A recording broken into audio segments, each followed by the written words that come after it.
Welcome. This is the November 29th, 2023 meeting of the Tuscaloosa Zoning Board of Adjustment. I'm going to start with our introductions. My name is Rob Stewart. I'm the board chair, and I will, if I could, start with my fellow board members to my left. Tim Gillum. Joseph Eaton Sr. Michelle Coley, Vice Chair. Linda Ford.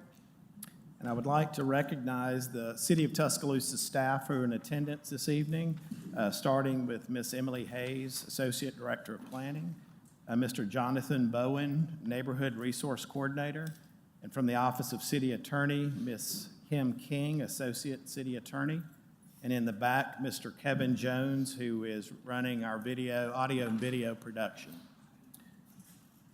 The Board of Adjustment does not have the authority to enact zoning laws or special exceptions, nor does the board have authority to rule on claims of equal protection of the law or the fairness or unfairness of any zoning ordinance.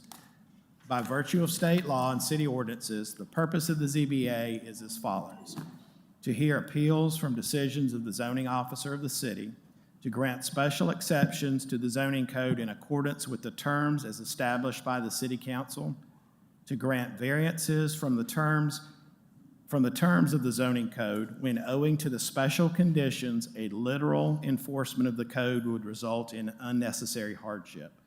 No one factor determines what is an unnecessary hardship, but all relevant factors, when taken together, must indicate that the plight of the property in question is unique and that it cannot be put reasonably to a conforming use because of the limitation imposed upon it by reason of its classification in a specified zone. A working definition of an unnecessary hardship is as follows: the property cannot be put to any reasonable use under its current zoning classification. It must be a unique and peculiar difficulty relating to the property of a serious and significant nature. It must relate to the property and not to any personal issues. This includes economic, financial gain or loss.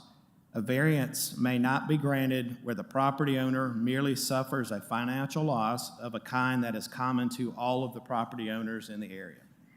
Circumstances that are not hardships, self-inflicted or self-created, inconvenience or personal. The Zoning Board of Adjustment, by virtue of state law and the City of Tuscaloosa ordinance, does not have the jurisdiction or authority to consider, interpret, and/or enforce any term or condition of subdivision covenants and/or homeowners association rules or regulations. These matters are therefore not relevant areas of inquiry by the board on any petition. Such covenants or regulations are between the private parties involved and not the ZBA.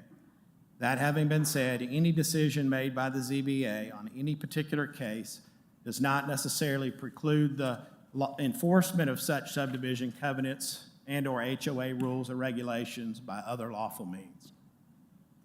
This is a public hearing. It is being recorded, videotaped, and is streaming on the city's website, Facebook, as well as on local cable TV. Proper decorum, civility, and respect for others is required at all times. There are sign-up sheets outside for public comment. 4 speakers are allowed to speak in favor of a petition, and 4 speakers are allowed to speak in opposition of a petition. All speakers will have a maximum of 5 minutes unless the board votes to allow a longer time. When you are at the podium, please speak directly into the microphone and state your name and address for the record. All comments should be directed to this board. No questions or comments are to be directed to the city staff or other members of the audience.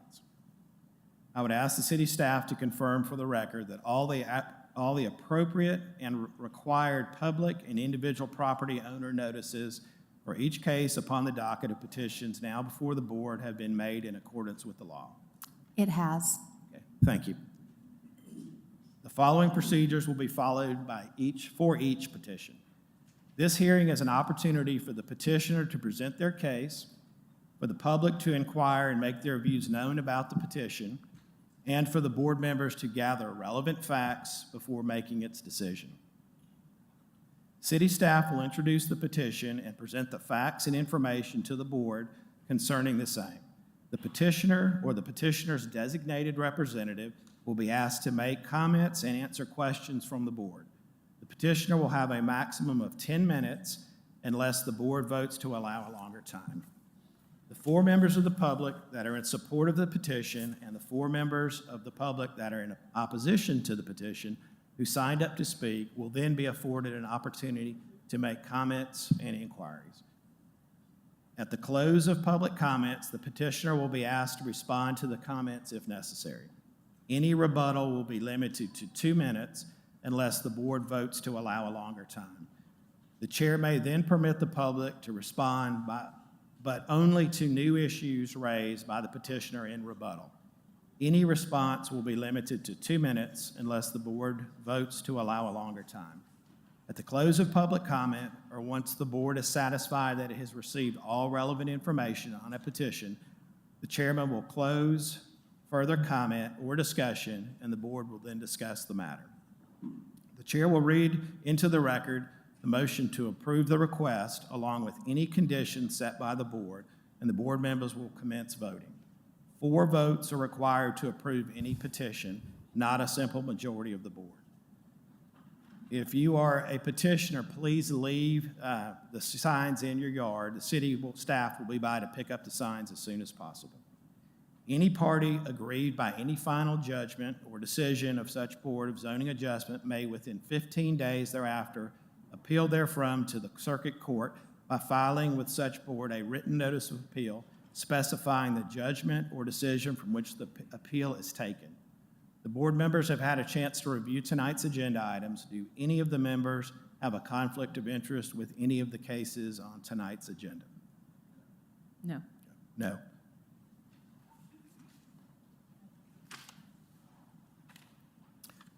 Ms. Hayes, are there any changes to tonight's docket?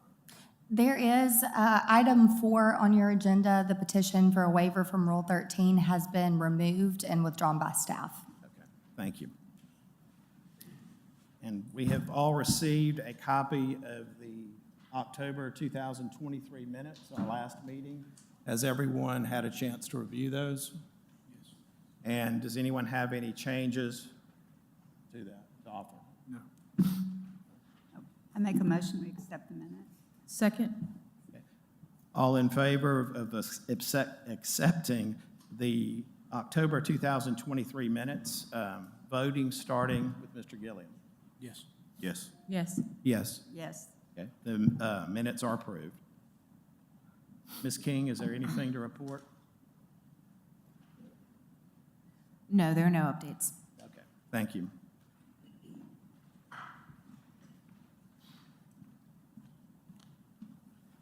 Good afternoon, board members. We'll go ahead and get to the first order of business. Let me click on that. So the first one case has been withdrawn by the petitioner. That was ZBA 128. We'll move on to cases to be heard. ZBA 120-23, Margie Pratt petitions for a special exception from the fence and wall regulations to construct a fence. This is at 1201 16th Avenue East. Property is zoned R2 in Council District 5. So here we have the zoning of the property as well as an aerial view. This is a view of the fence in question. It's the fence that runs along the rear of the property, and here's just a diagonal view of that fence. The applicable regulations, so in residential districts, no wall or fences can exceed a height of 8 feet. The request is for a special exception from those regulations to maintain and keep the recently constructed 10-foot wooden fence. The petitioner stated that this fence was constructed to alleviate safety concerns from previous incidents involving the adjacent neighbors. Since that fence has been installed, there have not been any new incidents between those neighbors. We did receive one comment in opposition to keeping the fence, and we do have the petitioner here to speak in person. Do you have any questions for staff? Any questions from the board? Was there a permit pulled to do this? We did not receive a permit, and per our building code, any fence over 7 feet tall would require a building permit. All right, thank you. Okay, if we could have Ms. Pratt come forward, please.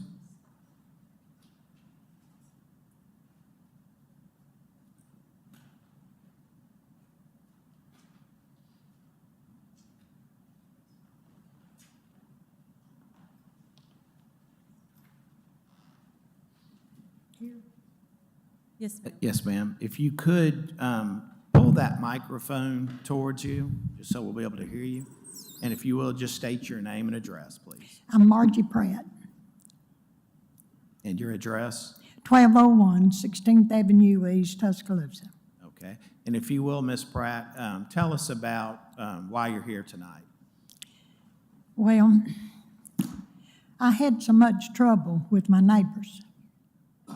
I own my property, and they don't. And I had a lot of trouble with them coming at night when we were asleep in the bed, around our fence, up our driveway, coming in our yard and stealing things and throwing it back over the fence, which was shorter than the one I have now, shorter. And the police would come down the next morning when I'd call them and pick up my stuff and bring it back to me. And they'd done this 5 or 6 times. And I got tired of it. And I couldn't sit up at night and watch. So I said, I have no alternative but to put up a fence, which I'm a widow and it's real expensive. So it cost me $7,000 cash to put that. And I've had peace since. Thank you, Jesus. I've had peace. It was well worth what I paid. But I said, if push come to shove and they moved, I would cut it down to the proper height. When you hired the contractor who built the fence for you, did you ask for it to be 10 feet tall? I wanted it to be higher than the one I have already. Okay. The one I have already didn't help anything. It didn't help anything. And this one, I can see in the picture in front of you, the corner of the existing fence. in It's the a front. lifesaver. Yeah, and obviously this one's considerably higher than that. Yes, And you do understand the maximum in a residential district with approval is 8 feet, the height. And your current fence is 10 feet. So that's why you're here today. well, it's the only thing that's given us any peace. And in this other incident that made it worse, as soon as I got the fence up, I heard something outside my house, the yard, pound, pound, pound, pound, pound. And I said, what is that? And I went outside. He was on a big ladder. He was putting a post. He was putting a post, this square, up above my fence. This much up above my fence. That's what the pounding was. And when he got through, he put a camera in the top of it, and it's still there right now. Now, the camera doesn't pick up anything because my sons and me went out there to the utility house and got a big piece of plyboard and a ladder and nails and climbed up the ladder and nailed that up above that to where the camera can't catch anything. And before, they had 2 cameras on the window there that got everything we done in the yard, driveway, everywhere. And this camera, he done that, but now it doesn't work because it's shut out. Ms. Pratt, when was your fence installed? How long ago? I can't hear you. How long ago was your fence installed? How old is it? It's not, but it's not on that paper. It's only been up there, what, 6 weeks? I don't know, roughly 6 weeks. But it's only piece we've had. It's worth every dime. And then him coming out there and nailing that up there and done that, it didn't help any. So now, him and her have sort of, I don't know the word you'd use, split. So sometimes there's someone there, sometimes there's not. So I don't know if the fence had anything to do with it or not, because they were always having the police down there and handcuffing her and taking her out of the yard, screaming and hollering top of her lungs, and all the neighbors looking. And that fence has brought us salvation, and it's worth every dime. But like I said, if they moved or something, I would cut it down to legal height. Is the fence that's beside this one here, is it 6 or 8 foot tall? The existing fence, is it 6 foot tall? The existing fence is approximately, I would say, 6 feet tall from the looks of it. And now him and her has, she's gone. He's there sometimes, but she's gone. And that's what happened to the last couple that was there that done that when they went to court. So Okay. But just so we're clear, she's gone now. okay, well, Yeah. and maybe that's a good thing for you forward. But just so you're clear, the fence that you had built, you paid to have built, is 10 feet tall. 10. That yeah. 10 feet, that's 2 feet over the maximum height. Yeah, But anything over 7 feet still requires a permit. yeah. So, had you come in appropriately to get a permit, you wouldn't have been allowed to build what was built. Do you understand that? Yeah. Okay, Well, it's a lifesaver. okay. I understand that's a good thing, and maybe one of the neighbors leaving, as you stated, will help you moving forward with them. I didn't understand what you said. Okay, the fence is too high, basically. Yeah. Okay. Did you have anything else for us? No, other than it's just a lifesaver. And we can rest now at night. And now she has, she doesn't stay there. She's gone. So hopefully it'll be permanent. Okay, And if it does, that'll settle my problem. okay. Are there any other questions for Mrs. Pratt? No? Okay, thank you, Mrs. Pratt. Okay.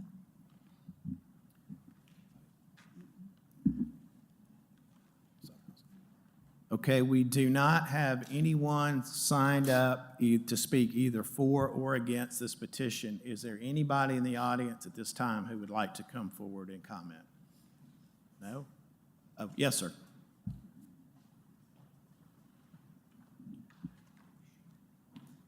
Roger Smith. I live around the corner, 1705 14th Street. I've known them for 30 years.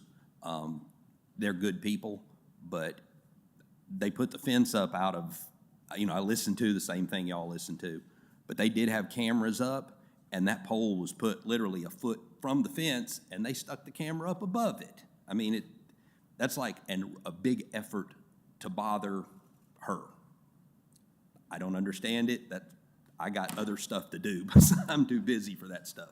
But I thought I'd come down and support them and just say, I don't know what their problems are. I don't live right over there near them, but obviously if it fixed the problem. But they've had the police out there many times from stupid stuff, just throwing her pots over the fence, and so. But I back them up. Thank y'all. Thank you. Is there anyone else who'd like to come forward and speak? Being no, we're going to close public comment and move to board discussion, starting with Mr. Gilliam. I feel bad for you and your neighbors and the issues you're having, but being that, we don't really, I know of approved one at 10 foot, and the side fence here is 6, which they could still throw things over from the side if they wanted to. And I understand that you've had a lot of issues, but I struggle proving this one, being that no permit and 10 foot is just nothing we've ever done before that I'm aware of. Yeah, Ms. Pratt, I kind of agree with my fellow board member. I think, I encourage you to really reach out to law enforcement and stuff. I think that's really a law enforcement matter. But as far as here at the ZBA, we kind of have to go by the regulations set forward for us. But again, I encourage you, anytime you have any issues, just continue to call the police officer, and hopefully they can get you some resolve. Ms. Margie, I sympathize with you and what you're saying about what's going on back and forth between you and your neighbor, but that's not what we are here to do as the Zoning Board of Adjustment, to solve issues between neighbors. You have to look for another venue to be able to do that. And you also stated that once you put the fence up, they put a camera up taller than you had to go back and put, so it's still going on back and forth. If you were going to keep the fence, it would be at least, only thing we could do maybe 8 feet, and then at that point, you still would have to get some engineering documents to make sure that it's sound, and it's still a lot more that you have to do than just putting up a fence. It's not that simple. So this is not gonna be able to stand. You're gonna have to probably cut this down and be compliant. And I understand the issues, but you're gonna have to find another way to resolve that issue, in my opinion. I agree with my fellow board members. The ordinance, Mrs. Pratt, was put in place for some limitations. As you can see, your existing fence that abuts to this is roughly 6 feet, which is acceptable. No permit needed to put that up at that height. No one else, and I drove through the neighborhood, it's hard to find a 10-foot fence, solid fence, around any residential property. It's just very rare. To a lot of people, is looked at as an eyesore and something your neighbors don't want to have to look at. Being that it was built in absence of a permit that would not have allowed this, I think the only course we have as a board is you to go back to the city. You would apply for a permit for the fence, because it's like anything over 7 foot would require that. The maximum height allowed is 8 feet. So you need to still get that permit with the city. They can advise you on the specifications, and then basically you would be cutting this down. The only option is to cut it down to 8 feet, and we could allow that. That's still a taller than the average privacy fence, but that's the maximum allowed under the code. And I'm in favor of denying this and then you taking that route. And one more thing, look at contacting your councilman too, your city councilman, and see if there's anything that they can do in District 5. That would be Kip Tyner. See if he can do anything to assist you. I have to agree with my fellow board members. It's unfortunate that your contractor did not get a permit, because this would have alleviated all this problem.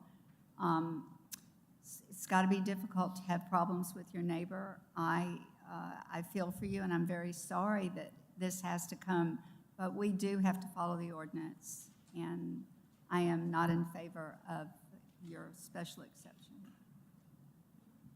Okay, if there are no further comments from the board, we'll move to a reading of the petition and followed by a vote. In the matter of ZBA-120-23, Margie Pratt petitions for a special exception from the fence and wall regulations to construct a fence on the property located at 1201 16th Avenue East, zoned R2 in Council District 5, voting with Mr. Gilliam. No. No. No. No. No. The petition failed.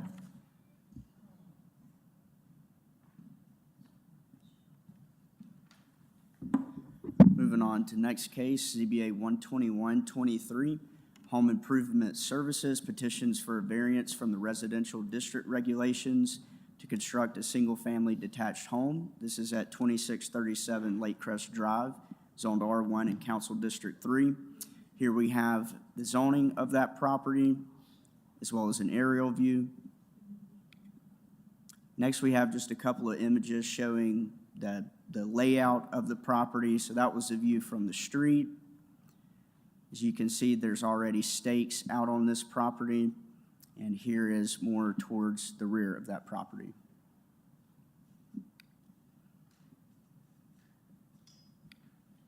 So the applicable regulations for a front yard in an R1 zone property, there's a 35-foot minimum depth setback requirement. The petitioner is requesting a variance from that exact residential front yard setback. Per the code, it is 35 feet. The petitioner is requesting a reduction of 5 feet, so the front setback would be approximately 30 feet. The petitioner has stated that the back of the property has a vertical slope. The owner has picked a shallow depth house to build on this property. The combination of the floor plan as well as the reduction of the 5 feet front setback would allow the house to be constructed off of that vertical slope. So here we have the survey. It's important to note that this property or this proposed plan would meet all additional setback requirements. You can see the existing 35 feet building line and where that proposed 30-foot building line is located. We did receive multiple comments in support of this application, and we do have the petitioner's representative here in person. Any questions for Mr. Bowen? Thank you. And if we could have the petitioner come forward at this time.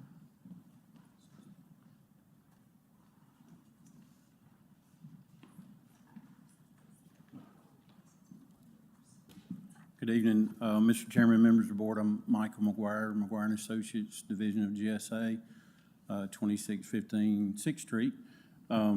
This lot is very uniquely shaped, and if you notice, we've pushed the house as far to the left, if you're facing it from the street, as we could.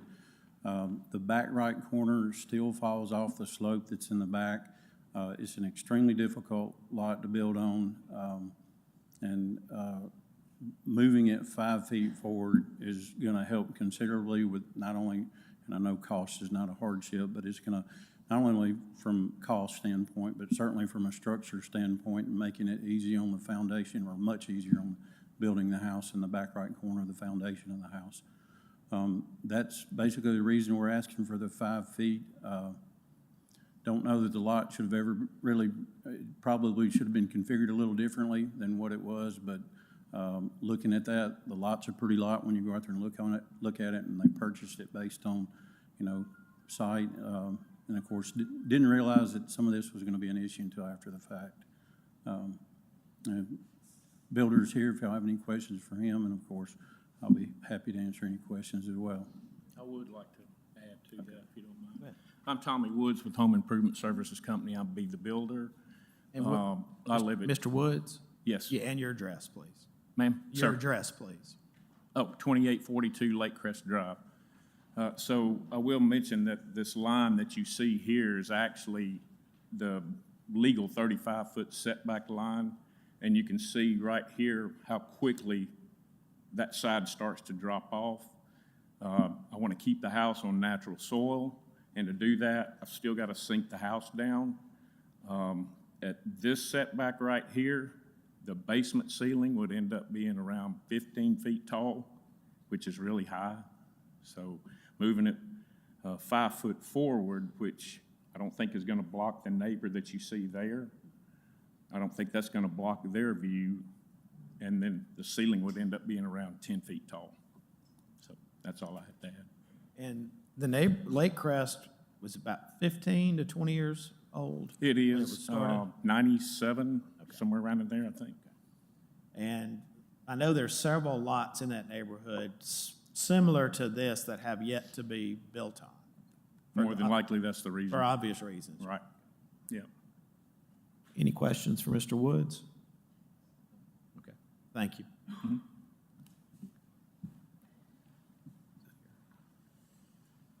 It looks like we've got one gentleman signed up.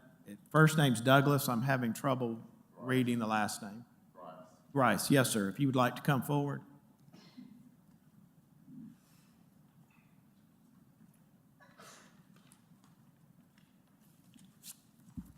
Good evening. My name is Douglas Grice, and I reside at 2619 Lake Crest Drive. This is my wife, Doris. We're here to oppose the variance request for the property located at 2637 Lake Crest Drive, Tuscaloosa, Alabama. We live in the Lake Crest community, and our home is located at 2619 Lake Crest Drive, adjacent to the property of concern. We strongly oppose to granting of this variance. We believe allowing the variance would compromise the integrity of the neighborhood and the value of our property.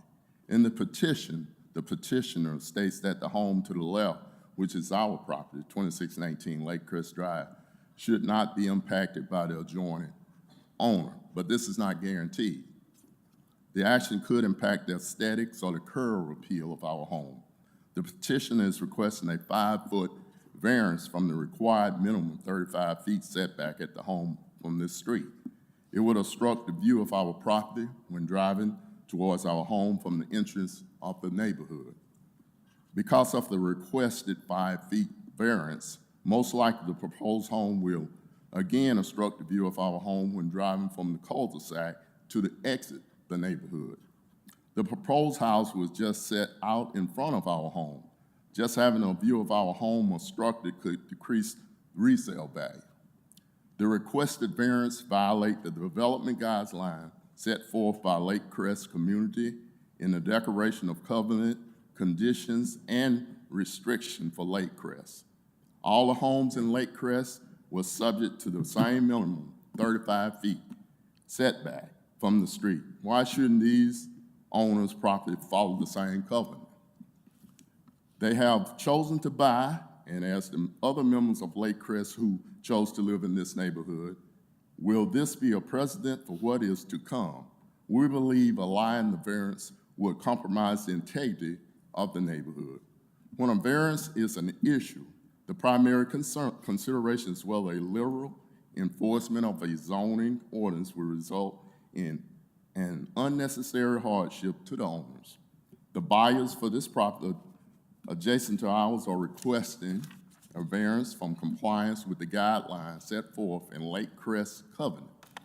They were well aware of the lot vertical slope before the purchase off the property, but purchased it anyway. When buying property at Lake Crest, one is made aware of the homeowners association. It appears as though the owners of the property requesting the variance plan a workaround. They purchased the property with knowledge. Because of this decision, they want to remove any hardship from themselves and their property, but place a hardship on us with our property for a conscious decision. We strongly oppose granting variance and rezoning for the property at 2637 Lake Crest Drive, citing the property owners was aware of the vertical slope of the land when they bought it. It will cause a hardship on us with our property adjacent to them at 2619 Lake Crest Drive, related to building a house 5 feet in front of ours, causing an obstruction in view of our home, and thereby negatively impacting the aesthetics of our property. We risk a decrease in property value. It will violate the set covenant of Lake Crest neighborhood that the other owners had to abide by to build their home. As our property goes, so will the neighborhood. Every neighbor of Lake Crest will be affected by the variance whether they live on Lake Crest Drive or any street in Lake Crest community. Please don't allow.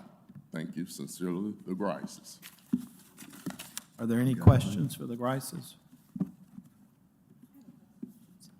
Is there any new construction in the neighborhood other than this proposed? None that I'm aware of.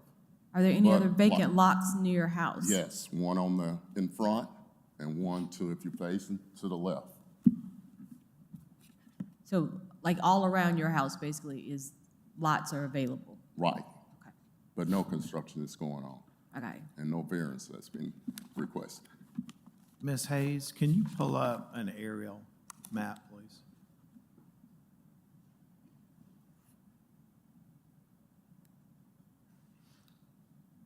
Okay, so we've got vacant lots directly Across the street. surrounding you, in essence. Right. Okay. Those are all vacant. And now, is that a dead end to the left where it's cut off? A cul-de-sac or a dead end? It's, The cul-de-sac is. It a is, dead yes, end. okay. It ends in a dead end. Okay. I didn't realize there were that many vacant lots. I know there are some on the other far side of the neighborhood. There's a few more like this, kind of pocket lots. They're vacant. Okay. Thank you. Okay.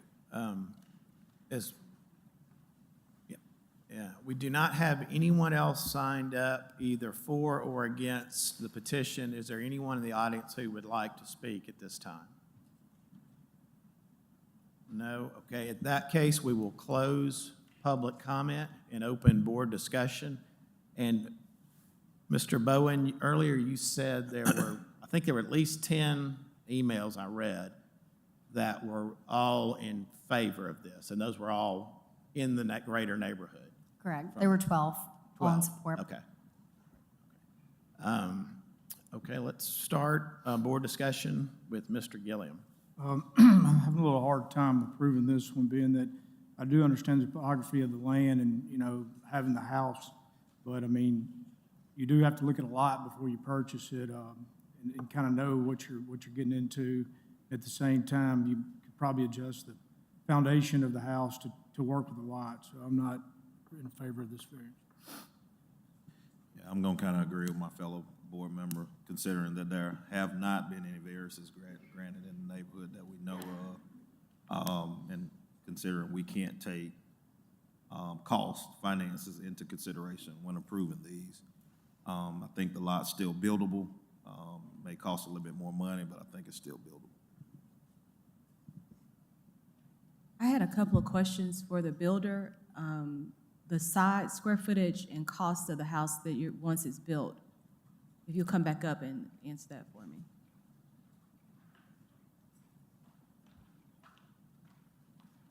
What was the question again? What's the square footage and size of the house, the square footage of the house, and what would it be going for, you think, once it's built? Two-level house. The main level is 2,800 square feet, another 1,100 square feet, counting the basement. And I'm sorry, what was the other And then question? how much would it be going, like the sale price of it, you think? It's gonna be somewhere around 450, 500,000. Okay, thank you. Initially, looking at this, we were thinking perhaps the topography would be the issue, but when you said that you could put it back at 35 feet, the difference would be the ceiling height, then that's not a reason, a hardship. So that means that you could actually build on it.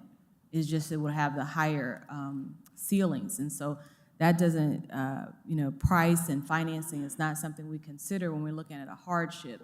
So initially, I was thinking the hardship was that you couldn't do the 35-foot setback and build a house. So that's, after you guys talking today, that's being shown that you can do it. It's just the height of the ceiling.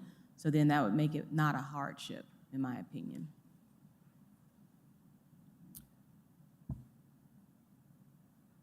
What you find in many neighborhoods, and I think this lot is an example. Can you go back to the aerial, please?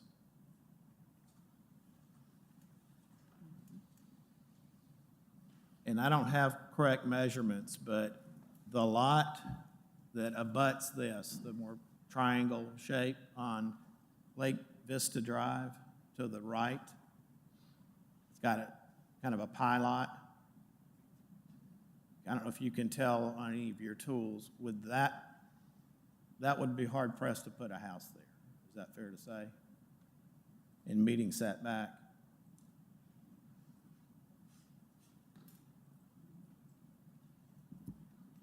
With that one, it could be done. It may be a little bit difficult in putting a sizable home on there, but when it comes to restrictions for the size of a house, it really just boils down to the International Building Code of how tiny can a home really be. But you could build a smaller home on the lot. And that, again, could violate the covenants, which aren't in our purview. But where I'm going with that, I know that's off, it's a different lot, but there are several lots in this neighborhood that's done exceptionally well under its development plan. Oftentimes, lots, you find dog lots, and when the developer squeezes in what he can, and based on the terrain and the lay of the land, lay of the overall subdivision, you end up with lots that are odd shaped, and then you factor in topography, like in this case, it makes it very difficult to do that. And typically, in lots where there's a one or two left that never did get built on, oftentimes they sit. In order to build out those lots, eventually someone will come and ask for a variance. In this case, a 5-foot variance is relatively minimal as far as a setback shift.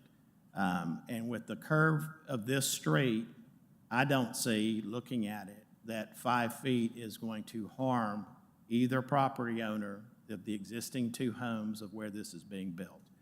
So based on the slope and the drop, and I think you're going to find more of that in this neighborhood with other lots as they start to develop, and we all hope they all develop, I'm in favor of granting the setback, or variance to the setback from 35 to 30 feet. I'll have to agree with the chairman. Topography, I do see that building a house with this slope is a problem. I didn't know the square footage of the house, and so that makes it kind of rough. It is buildable, but in order to keep with the rest of the neighborhood in price and in size, I have to agree with the chairman that 5 feet is not going to make a tremendous difference. And the fact that we're probably going to get some more variances on this, on the other lots, hopefully it will continue to build up the neighborhood. And just one other comment. The petitioner and did a very good job in articulating his position. The covenants that were referenced in my opening remarks, the covenants are as a private contract between a homeowner and, in this case, a homeowners association post-development. Those we don't consider whatsoever. The city's setback is the only thing, and that's really the driver that we can look at, just for a point of clarity. Are there any other comments from the board? None? Okay, we'll move to a reading of the petition and a vote. In the matter of ZBA-121-23, Home Improvement Services petitions for a variance from the residential district regulations to construct a single-family detached home on the property located at 2637 Lake Crest Drive, zoned R1 in Council District 3. Voting with Mr. Gilliam. No. No. Yes. Yes, Yes. the petition failed.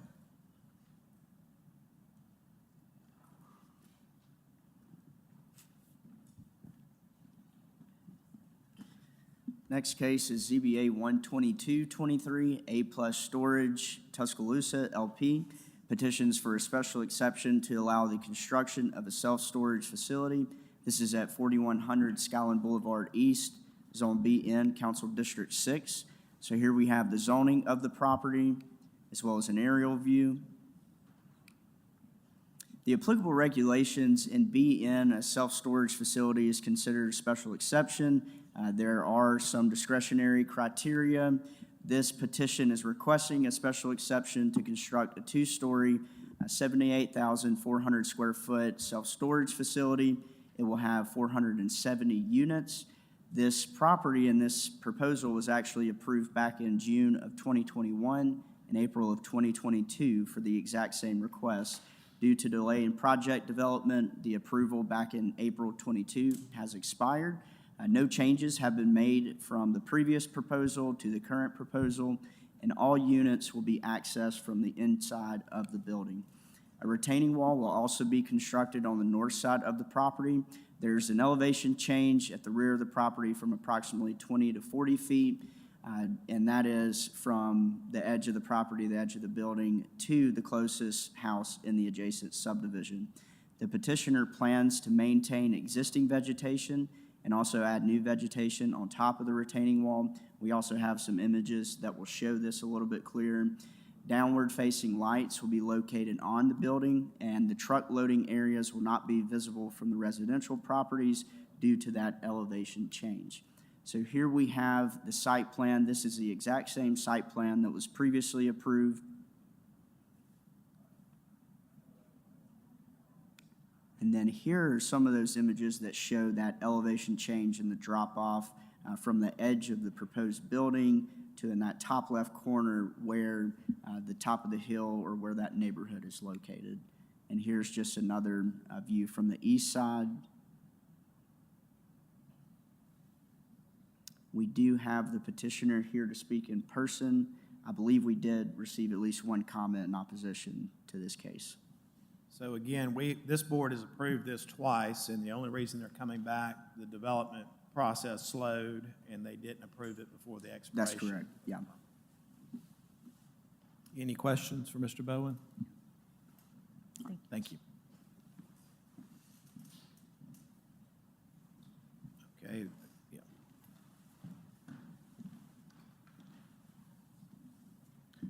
Chairman, members of the board, I'm Robert Martin with Duncan Coker Associates, 302 Merchants Walk. As mentioned, this has been approved twice by this board. We've been working through the land development permit process as well as the ALDOT permitting, which has taken some time.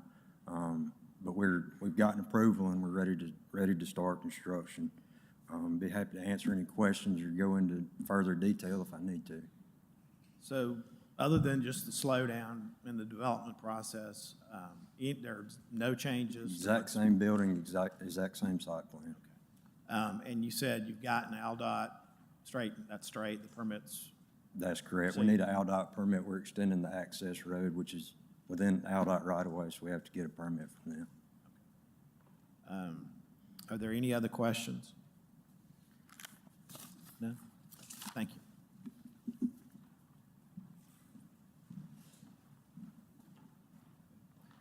We do not have anyone signed up to speak either for or against the petition.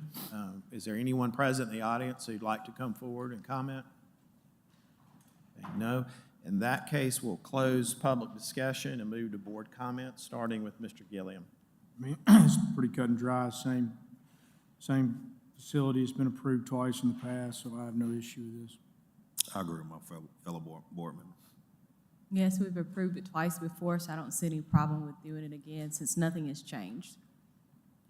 Yeah, I agree with my fellow board members. You know, we've heard this twice, and it's just a simple process, getting the correct permitting, and which can take time.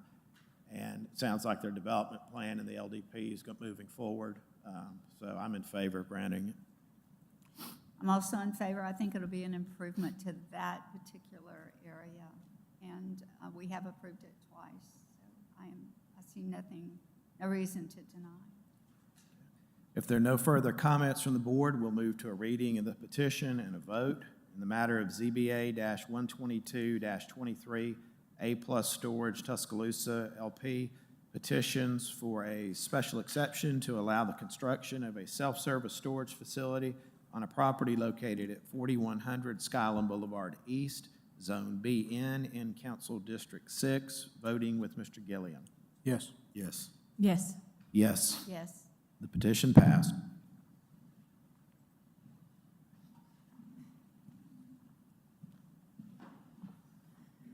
Moving on to ZBA 12323, Kelly Fitz petitions for a variance from the residential district regulations. This is to construct a retaining wall on the property at 31 Audubon Place, zoned R3H in Council District 4. Here we have the zoning of the property, as well as an aerial view.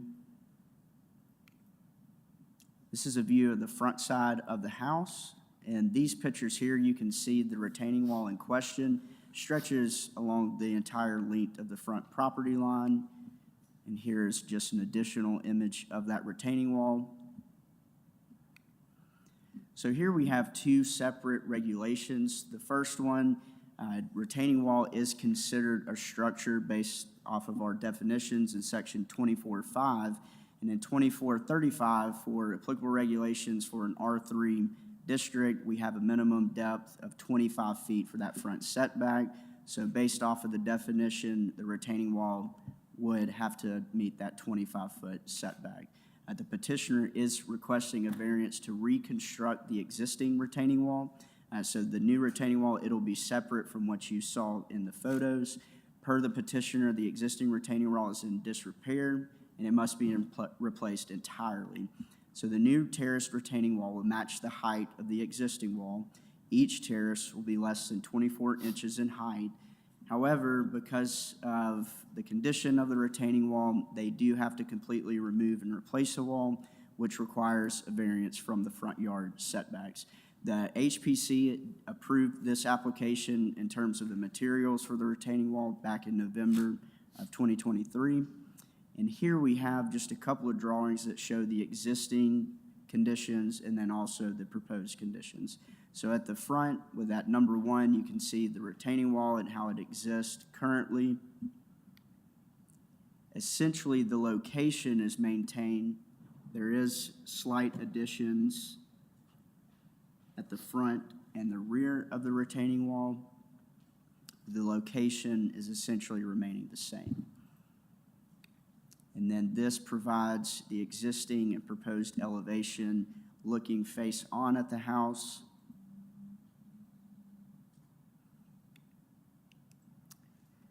We did not receive any public comment for this application, and we do have the petitioner's representative in person. Any other questions for Mr. Bowen? Thank you.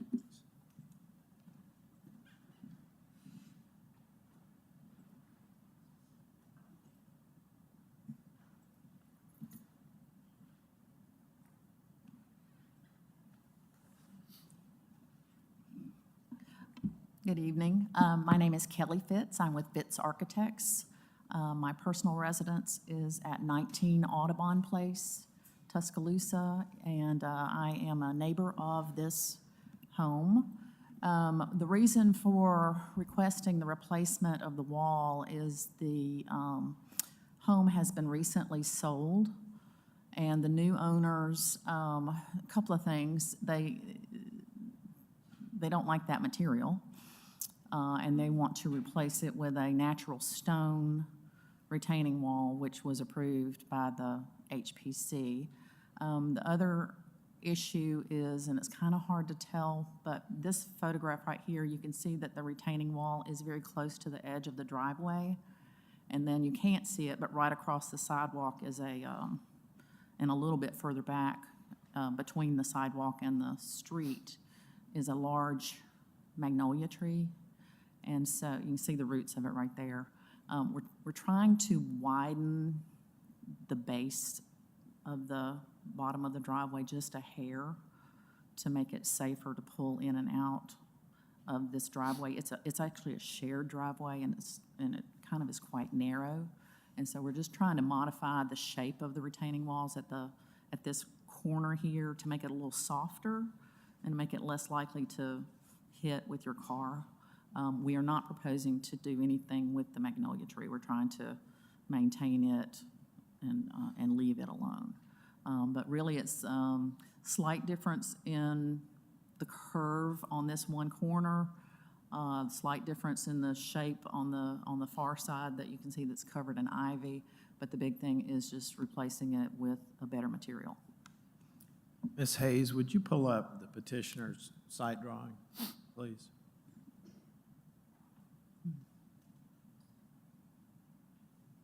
Actually, the overview of the site.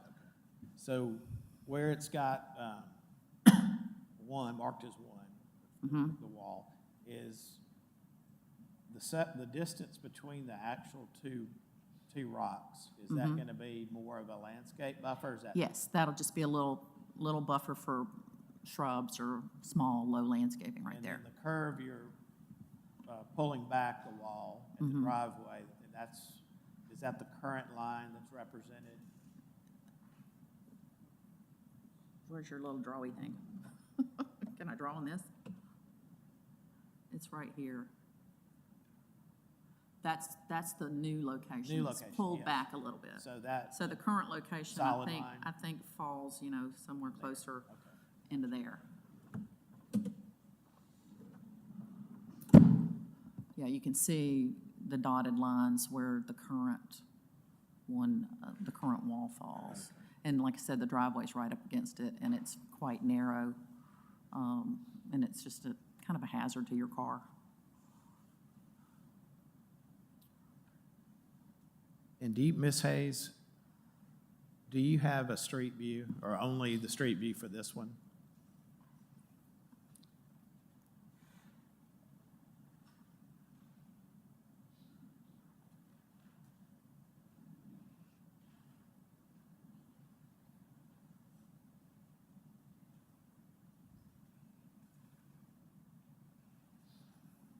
Okay, so up and down, Ms. Fitz, up and down the street, you can see some yards that are sloped, the adjacent to the right, and then others you can see where there are similar type walls, low walls, just retaining structures. Okay. All right. Are there any other questions for Ms. Fitz? Did you have anything else for us? Okay, all right, thank you.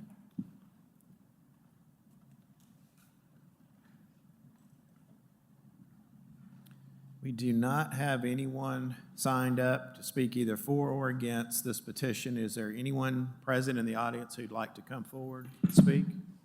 No? Okay, we'll close public comment and move to board discussion, starting with Mr. Gilliam. I do not see an issue with this. I mean, in essence, the wall's pretty much going back in the same location or a little closer to the house, and looking at the pictures and looking at it in the side, I mean, the wall definitely needs to be replaced, so some better materials, so I see no issue. I agree with my fellow board member. I don't see an issue with it. I think it's an improvement to the property. So I think it's great to do. I agree with my fellow board members. Yeah, I agree with my fellow board members. As far as the variance and a hardship, what I see, these homes were built decades before the 1971 zoning ordinances came into effect. So under current zoning, most all of these houses will conflict at some point on setback because the city's definition of a wall, retaining wall, calls it a structure. Therefore, it falls within that, i.e. the need for the variance. I think those factors alone justify granting the hardship in that case and granting the variance. I'm in favor. I'm in favor of it. Also, I think it's more a safety issue with where that wall is and the tree stumps and that. Although I have to say, Ms. Fitz, when you said they just don't like the wall, you kind of, the fact that they don't like the wall is not a hardship, but the fact that it is a safety issue, to me it is. And so I'm in agreement. Okay, if there are no further comments, we'll move to a reading of the petition followed by a vote. In the matter of ZBA-123-23, Kelly Fitz petitions for a variance from the residential district regulations to construct a retaining wall on the property located at 31 Audubon Place, zoned R3H in Council District 4, voting with Mr. Gilliam. Yes. Yes. Yes. Yes. Yes. The petition passed.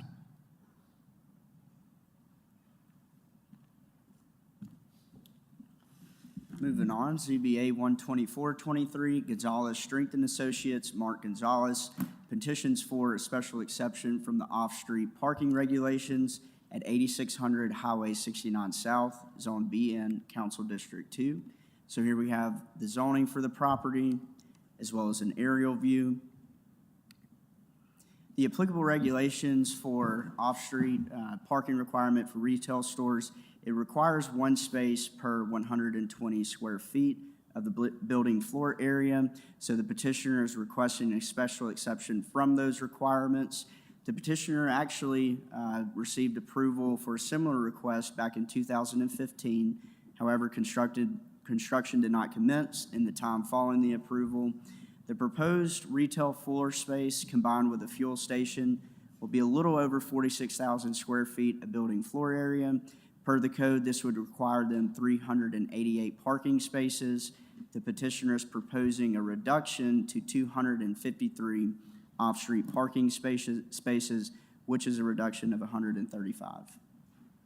Per the petitioner, this nationwide chain has conducted their own research, and per their data, only 4 spaces for every 1,000 square feet of building floor area is found to be sufficient for their operations. Here is the petitioner's parking table that they provided, showing you exactly the building square footage and the parking spaces that would be required, followed by, at the very bottom, the spaces that they propose. And you did state it was 2015 when they came before us and we approved it then. That's correct. And it was a very similar request. The numbers might have been slightly different, but it was a similar reduction of that parking requirement. Okay. Any other questions for Mr. Bowen? Okay, thank you. Mr. Gonzalez?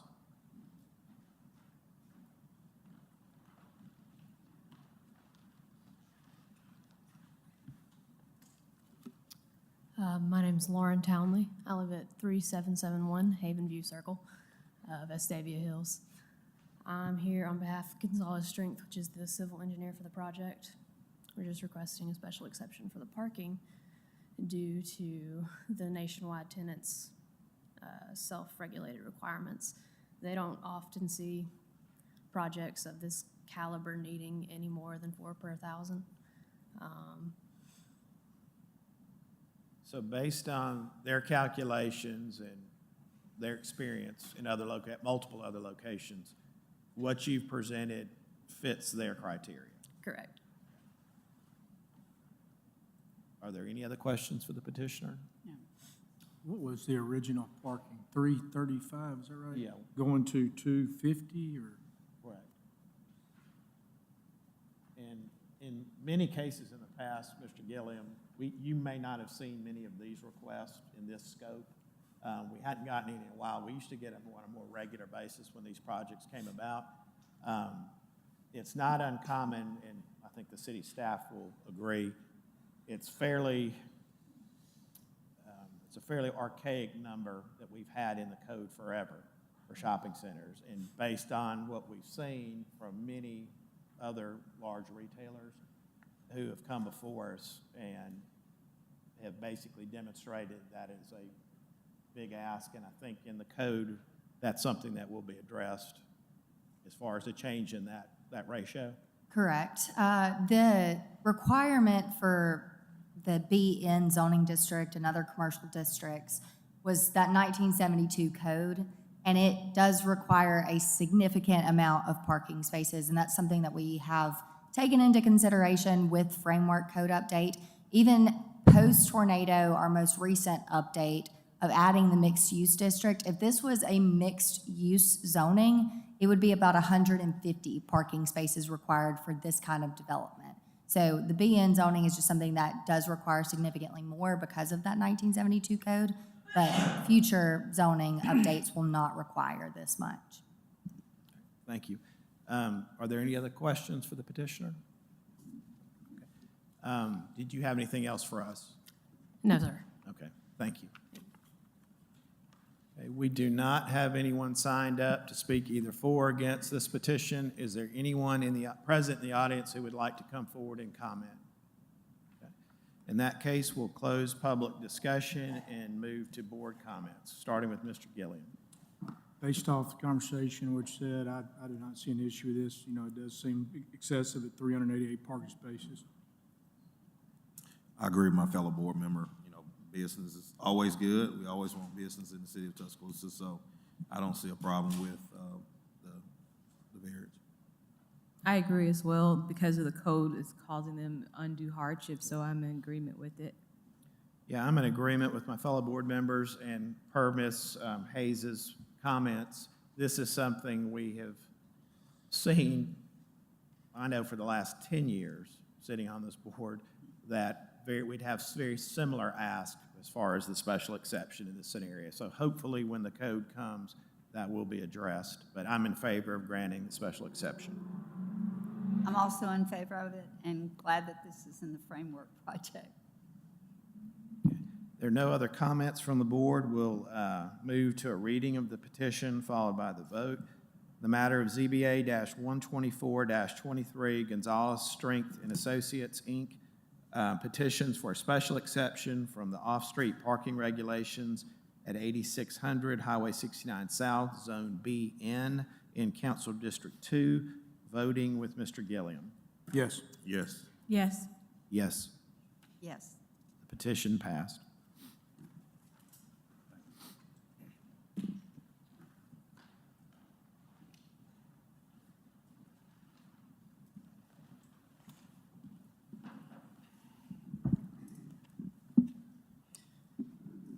All right, we'll move on to ZBA 12523, Brian Gray, petitions for a variance from the residential district regulations to construct an addition on the property at 3715 Deering Downs Drive. This property is zoned R1 in Council District 6. So here we have the zoning of the property, as well as an aerial view. And here we have just a couple of images going around the house. So this is the front of the house, and then next we'll have just a few images showing the backyard.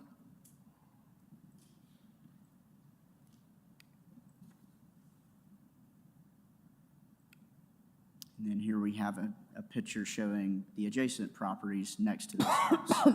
So the applicable regulation are for R1 zoning, again, there's a rear yard setback of 35 feet that is required. The petitioner is requesting a variance from those residential setback requirements. Per the petitioner, the addition will leave a rear yard depth of approximately 26 feet. He has stated that the unusual shape of the front of the lot has caused the house to be set back, only leaving about 39 feet for a rear yard depth. Per the petitioner, the pie shapes of the 3 lots behind this property leave substantial room between the proposed addition and the adjacent houses. So here we have the site plan that shows the existing deck and then what the new addition, where that will be located. So right here, you see in red, that is the location of the new addition. It shows about 26 feet. That would be essentially a 26-foot setback from that rear property line if this addition were approved.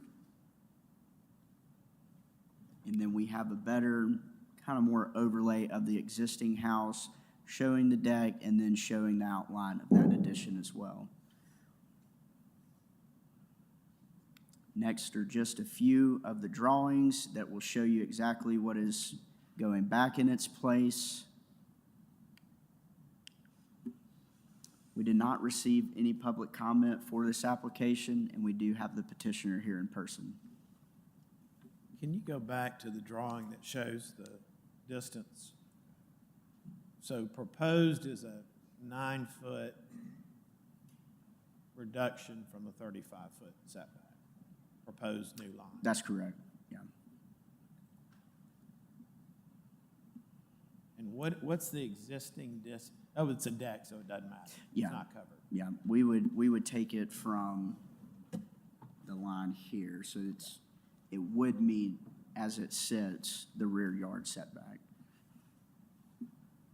Any other questions for Mr. Bowen? Thank you. Thanks. Okay, Mr. Gray?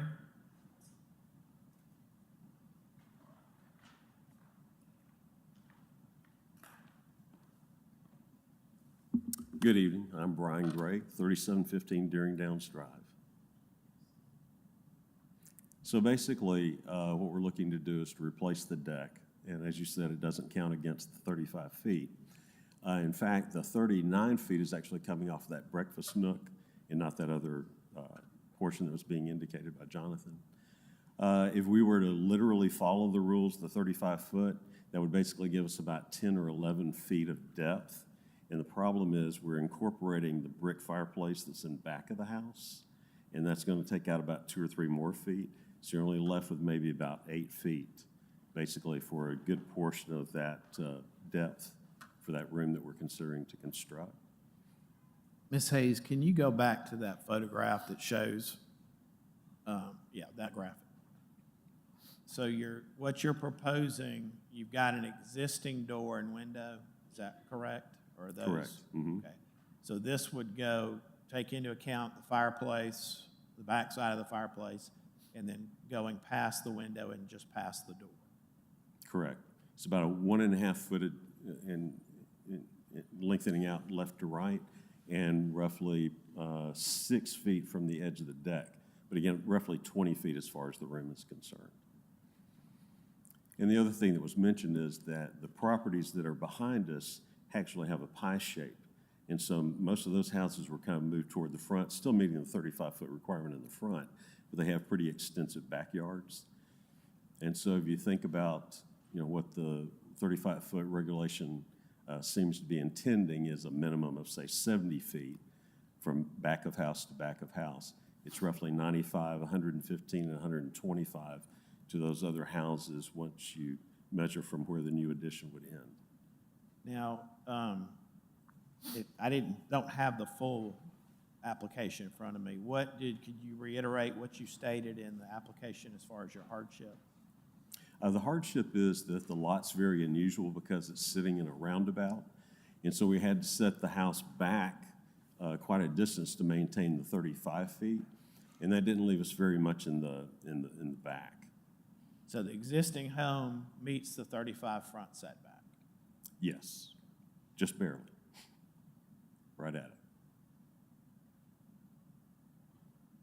Are there any other questions for Mr. Gray? So your new addition's 20 by 20, your existing, I'm reading this as 18 by 14, is that right? Mm-hmm. That's correct. Is there any other type of reconfiguration you could do with that in order to keep your setback? Well, we had to move it to the side of the nook in order to avoid extending out even further. Like I mentioned, if we try to follow the rule literally, it's going to be a very narrow and potentially long room. It's just not going to be very, very usable.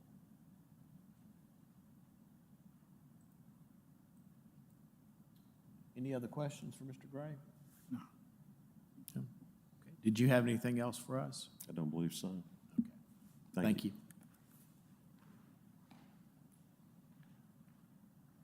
Okay, we do not have anyone signed up to speak either for or against the petition. Is there anyone present who would like to come forward and comment? Okay. No, we will, at this point, close public comment and move to board discussion, starting with Mr. Gilliam. I can see the issue with, it'd be pretty narrow. He was going, I guess, to the east there, to be able to get enough room to work, so I can kind of see where the issue is here. Yeah, I agree with my fellow board member. I can definitely see the issue here, so I don't have a problem with it. I was thinking about the alternatives, if there were a possibility of them, but I do see the hardship, the way it's presented, that the narrowing of the room does limit what you can and can't do, and adding the fireplace now. And just having to set the house back originally because of the curb in the front is causing the shorter room, but you still have the distance from your neighbors, so I think it'll be okay that if we were to approve it, so I do see the hardship. Yeah, the hardship looking for it here is the front. The only thing I can see is the front lot, the curb in the front lot, because you've maintained and met code on the initial setback. One positive the petitioner, Mr. Gray, made is the 3 lots we're looking at there are pie-shaped, and there's a fair amount of distance, so it's really a 9-foot reduction is what's being asked for if this is approved from the back of the new addition to the fence. And in this scenario, I'm in favor of granting it, but again, I don't think harm will be caused on anyone across the fence with the distance they have in their rear setbacks. So I'm in favor of granting it. I have to agree with my fellow board members. I don't see that the room could be of any use if you change the dimensions. And it doesn't look like it will interfere with any neighbors. So I'm in agreement. If there are no further comments from the board, we'll move to a vote, a reading of the petition followed by a vote.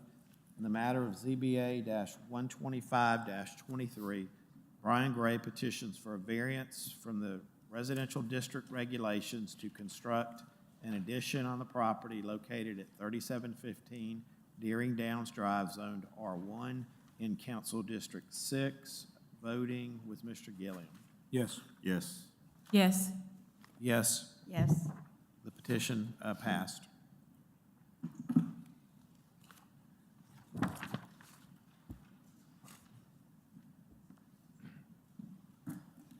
All right, next case is ZBA 12623, Orly Alvarado petitions for a special exception from the fence and wall regulations to construct a fence on the property at 2703 Greensboro Avenue. This property is on RD2 in Council District 2. So here we have the location and also the zoning of the property. This is a closer up aerial image of the property. And here we have just a couple of images going around the property showing you where the fence will be located. This is a view going down Greensboro Avenue, so there would be a proposed fence down along the Greensboro Avenue side. We do have a site plan that shows this just a little bit clearer. This is working yourself back towards 27th Street. And this is just the other section of the front of the house. So applicable regulations for residential districts, fences in the front yard, they must be at least 50% opaque. They cannot be closer than 10 feet of the curb line, and also they're restricted to a height of 4 feet. So this request is for a special exception from those requirements, from particularly the 10-foot setback from the curb line. Per the petitioner, the fence is needed to ensure the privacy and safety of the tenants that reside in this home. The proposed wood fence would be about 4 feet in height, so it would meet that requirement, but it would only be located 3 to 4 feet from the curb line. The petitioner stated that this fence will not interfere with the shared driveway entrance that's located right off 27th Street. So here we have a site plan. What you see in red would be the location or the fence line and where it would be located. We did not receive any public comment in opposition or in support of this application, and we do have the petitioner here in person. Now, in what he's asking for on the, not the setback, but the fence material, is he gonna picket it for the 50% opaque? Is that what he's asking? Yeah, that's correct. So it'd be an open wooden fence. This particular zoning district wouldn't allow for chain link or any other type of material, so the material would fit with the zoning district. Would be a wood picket, most Right. likely. Yeah, most likely, yeah. Okay. Any other questions for Mr. Bowen? No. Thank you.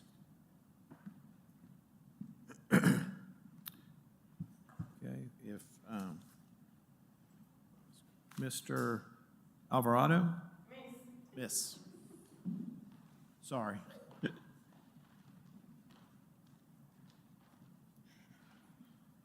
Hi, my name is Soria Alvarado, and I live on 10222 Chandler's Crossing, but I own that property in Greensboro Avenue.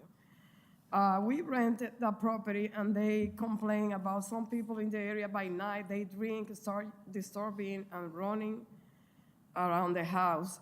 So all we want to do is offer like a little bit of privacy, sense of privacy and safety to them. We agree with any code that has to be under 4 or 5 feet. We don't have any issues. All we want to do is retain people from coming inside. I'm sorry, I have a bad cold. So basically, that's all we want to do. Plus, that's gonna add, it's gonna improve the appearance of the property and probably from the area, because if you go around, there are some houses that have some kind of weird wooded fences that don't make that area pretty. So, just so I'm clear, what type of fence are you planning on building? It can be wooded, wood, I don't care, it's okay. If that's the code, we agree with anything. Okay. All we need to do is have something to prevent people from entering. Okay. Just so we're clear and you understand, if this is approved, then you would need to do a 4-foot maximum height. You can't do chain link here. So it would We need to be understand. like a wood picket type fence, and it's 50% opaque, so it needs to be spaced evenly, width of the board, space, and board around. Yes, sir. Now, the issue, if you meet that, that part's fine. The issue is the setback from the curb. And what the code requires is a 10-foot setback. But it's a small portion of land, so Yeah. 10 feet will be in the house. Well, again, that's what the code says here. And for sight lines and appearance, we don't want things up to the curb. And if your neighbor were to put one in, the same thing. It's there for a reason in the code, and mainly for sight lines and some relief from the edge of the curb. So you're asking for 4 feet? Something like Reduction to that, 4 yes. feet? So that's a 60% reduction from the 10-foot? She's asking for 4 foot back from the curb. Correct. Okay. Correct. So you see the difference of what you're asking and what's required. Yes, sir. Okay. Any other questions for Mrs. Alvarado? I mean, for city, I mean, if they ever looked at putting a sidewalk through that street, I mean, 4 feet, I mean, you're pretty tight where, you know, That's fair. The Office of the City Engineer didn't have any concerns about the addition, if there were to be an addition of a sidewalk, just because this is something that ultimately is kind of the risk of the owner. They're aware that this may be something that is a possibility, but the city engineer didn't bring up any concerns about that. You are.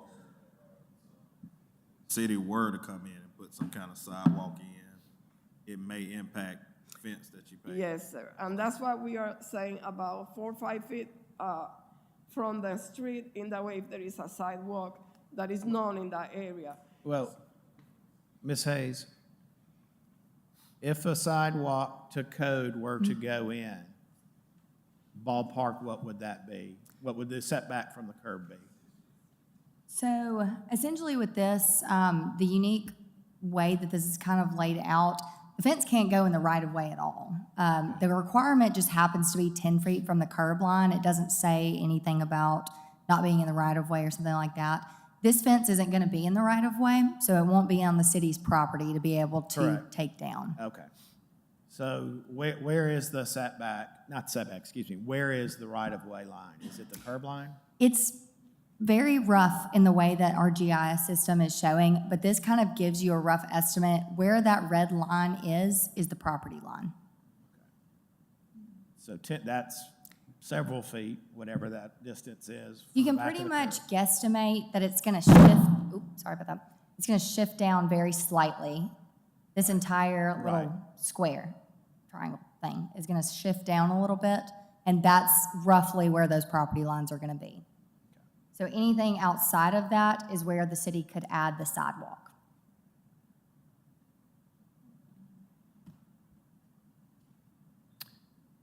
Any other questions for Ms. Alvarado? Okay. Did you have anything else for us, ma'am? No, sir. Okay, all right, thank you.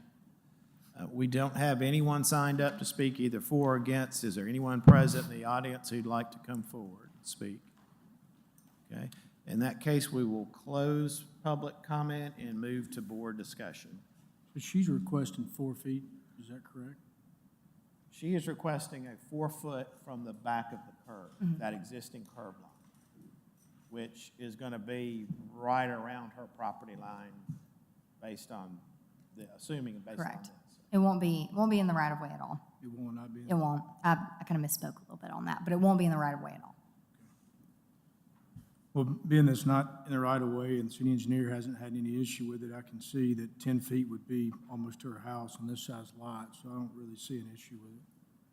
I agree with my fellow board member, I don't see an issue with it. My issue with it is that it's on Greensboro Avenue, and what it will look like in the front yard driving down. When going down there, I don't see any other situations where there is a fence in the front yard, and I'm just wondering if it's gonna do for you what you think it's gonna do, or will there be more issues with people going across it and doing, and then the upkeep of the fence, that's my concern. What is it gonna look like in time?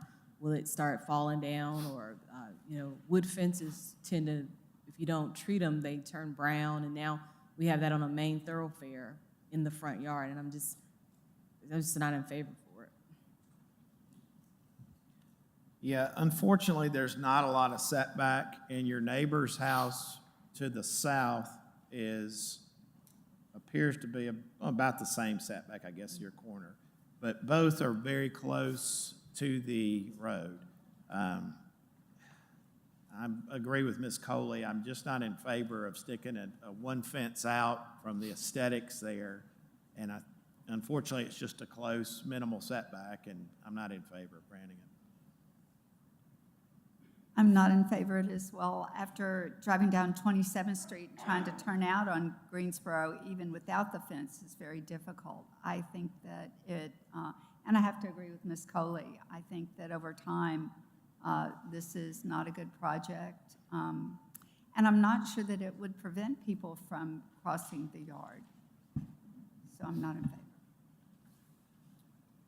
If there are no further comments from the board, then we'll move to a reading of the petition and a vote.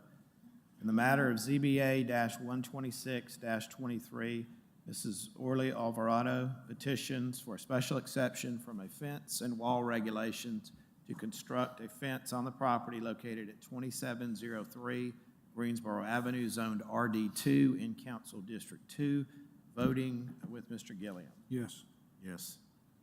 No. No. No. The petition failed.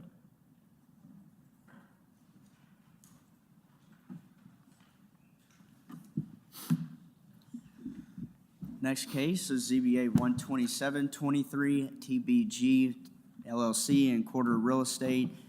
Petition for a variance from the landscape requirements on the property at 1306 Queen City Avenue. This property is on BNH DROD in Council District 4. So here we have the zoning of the property as well as an aerial view. The portion that we're focused on is this portion located directly behind the building. They are proposing a parking lot to be located in what you see here to help with the businesses that you see to your right. So the applicable regulations in our landscaping requirements, there is a perimeter planting requirement for parking areas. And specifically, it requires a minimum width of 10 feet measured from the edge of the parking area. As you'll see later on in the site plan, they meet that on two fronts. There is one front where they do not meet that, so they are requesting a variance to construct a new parking lot. The proposed parking lot would be one-way. It's accessed off of Almond Avenue, and you would exit onto Queen City Avenue. Landscape buffers are provided along the eastern and western portion of the parking lot. However, the parking lot will not have that continuous 10-foot perimeter planting strip, specifically on the northern side. Currently, a portion of the site is partially covered with broken concrete, so they are proposing improvements to the existing right-of-way in this area, and the landscape buffer would be entirely maintained by the property owner. So here we have the site plan that shows a little bit of what we were talking about. You've got your landscape buffers on the east and west. The portion where they do not meet that is along the property line to the north. There are existing fences for those two properties located just to the north of this, but there would not be a continuous 10-foot planting strip. We did receive 2 comments in opposition to this application, and we do have the petitioners here to speak in person. Now, did engineering and the petitioner have met, and this drawing has been already revised? That's correct. To this state? That's correct. And it will also be heard by the HPC to approve the materials, but they have met with the Office of City Engineers, and this was the plan that was best advised of them, especially connecting off of Almond Avenue onto Queen City Avenue. So they do have tentative approval from the Office of City Engineers. Any other questions for Mr. Bowen? Okay, thank you. Yeah. Mr. Corder? Good evening. Brock Corder, 1307 25th Avenue, Tuscaloosa. Thank you for your time. I'll try to keep it really brief tonight. So getting right to the meat of the matter, we have a unique scenario here. We have a building and site that predates zoning, basically. So if we talk about hardships, the hardship that we have here, when this building was built, there was no requirement for parking on site whatsoever. And so we now have the ability to build out the space and utilize the space without the requirement of any additional parking. So we're looking to add additional on-site parking in an area that we have that, and we believe that it's in the benefit, our benefit and the neighborhood and community's benefit as well, because we're going to try to keep as many of those cars off the street as possible. So when you're looking at the remainder of the property that's left, there is not enough width there to get the double-loaded parking and also provide the 10-foot landscape buffer to the north. One unique scenario here is we actually own the property to the north. So we own those two buildings there. Obviously, we don't have a problem with it. Any subsequent owner of those properties will know, if this is approved, would see it in place before they purchase that property and be able to see the arrangement of it. But back to the actual hardship is, this is a relic of old zoning. No parking was required at the time. We believe that we need to add parking here, and we need to add as much as we can and try to make it a better place for the area. One additional thing I did want to mention, can you go to the picture of Almond Avenue looking at the area as well? The one looking, okay, so as you see right there's a large area of broken, impervious concrete area. I have no idea what it was there for. It's been there forever. It looks terrible. And a large portion of that we are improving with a new driveway and with additional landscaping there and along Queen City Avenue as well. So we are planning to put in a substantial amount of landscaping to make this look a lot better. And we don't believe there's any adverse effects to the requests. Mr. Bowen, can you show the other street view that shows more of the building and the proposed parking? Okay. Right, yeah, right there, thank you. Those are going to be new tenant spaces. Correct. Commercial, Yes, sir. commercial. So whatever type business will at least have employees and some amount of customer traffic. Correct. Most Yes, sir. likely. Okay. Yes, sir. And then the existing overhead power poles, are those factored into that the drawing you revised? They're not being So relocated. they're They behind are- that curb line on the right out? They're not being affected, yes, sir. Okay. Any other questions for the petitioner? How many parking spaces do you have now? I know they go along the side of the building and, There are 0 on site, but we have about 25, I believe, is what I counted, that are right-of-way parking adjacent to our building. That doesn't count, there's some curb parking across next to the park and also some curb parking across Queen City, but those are the ones that are immediately adjacent to the building. and how many of the spaces are you leasing out for businesses? 3? How many of the building spaces? Right. We're proposing 3 demised spaces. We haven't finalized leases yet, but it could be up to 3 tenants. If we have a tenant come in that wants to take more than one of the spaces, then obviously it could reduce from there. Thank you. Thank you.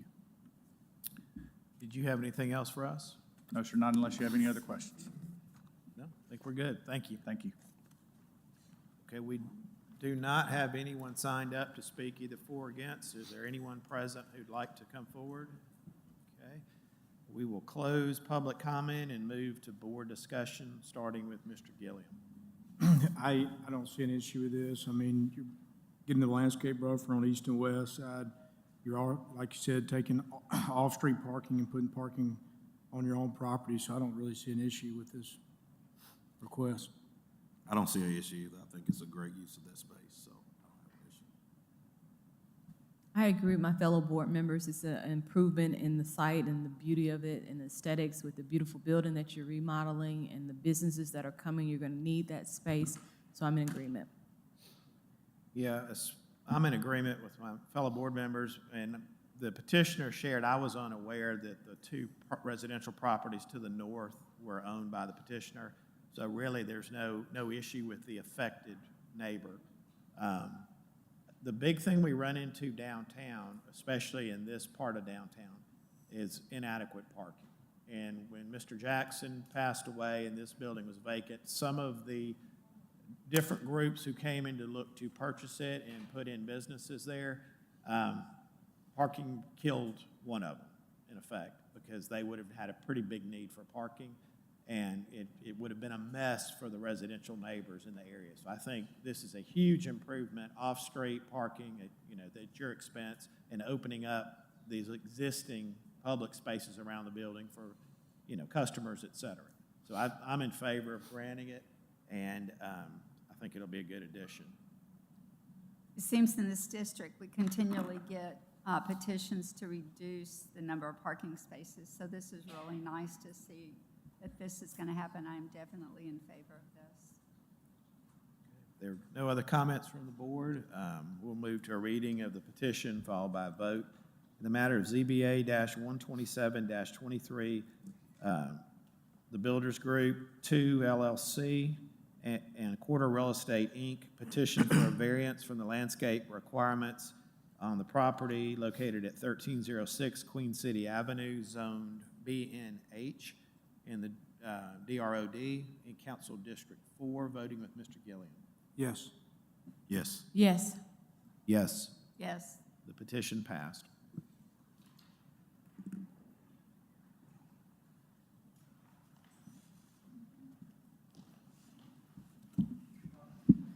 All right, next case is ZBA 12923, Abdulhai Mutana petitions for a special exception from the fence and wall regulations to construct a fence on the property at 528 41st Street, Zoned R2 in Council District 7. So here we have the zoning of the property as well as an aerial view. These images will start with one property and they go across three properties that are all owned by the same person. So here you can kind of see the start of the fence located at the bottom left of the screen. And then they travel across multiple properties. And this is the existing condition of that front yard fence.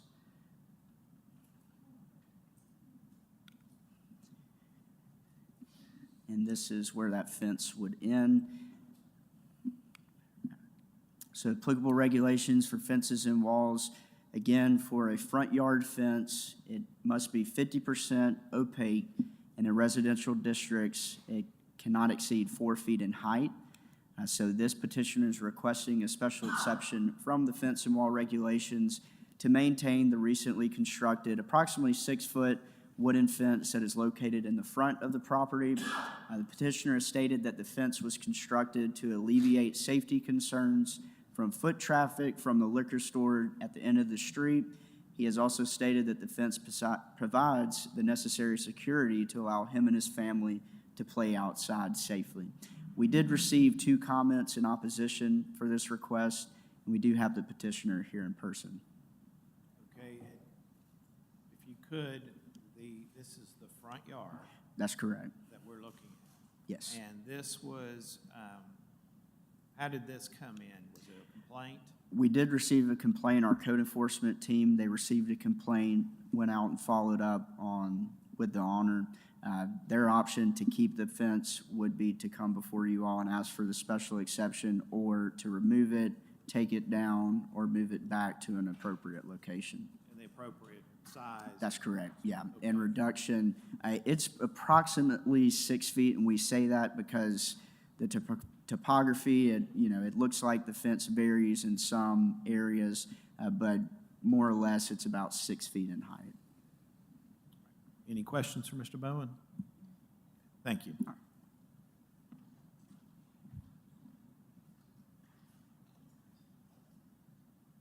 You can come forward. Abdulhai Muthanna, 536 41st Street.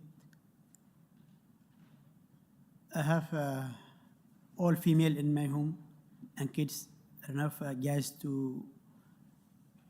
If I've been gone all the time out of the home to work, and the kids and the female, they have 5 daughters, all they young, and they don't feel comfortable to stay outside, play or with kids or stay outside, because there is a liquor store, maybe around 300 or 400 feet from the house, and there's heavy traffic. Folks go to the liquor store, coming back. Sometimes they've been drunk and they trying to talk to female or anything, and they don't feel comfortable.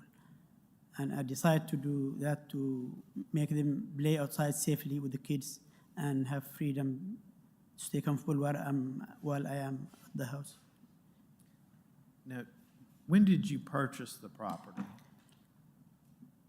The house I purchased in 2019, and the lot purchased that for the family and kids to play with it, to have room to play. And I got it last 2 months ago. Okay, so you own the 3 lots. The house and the lot beside the house. And when you purchased the home, I know the church is to the right facing the house, Yes. down the block, the parking lot and the church, and you said the liquor store is the other direction? Yes, on the sir. corner? Yes, sir. Okay. Was it there when you bought the house? The liquor or The liquor store? no, they open after. It was grocery store, and they open liquor after, maybe this year, I think. Or Okay. Do you understand why you're here? yes, sir. Similar to a case earlier, but not the same scenario, the fence doesn't meet the current code. I'm sorry. It's your front yard. You have a fence across your front yard.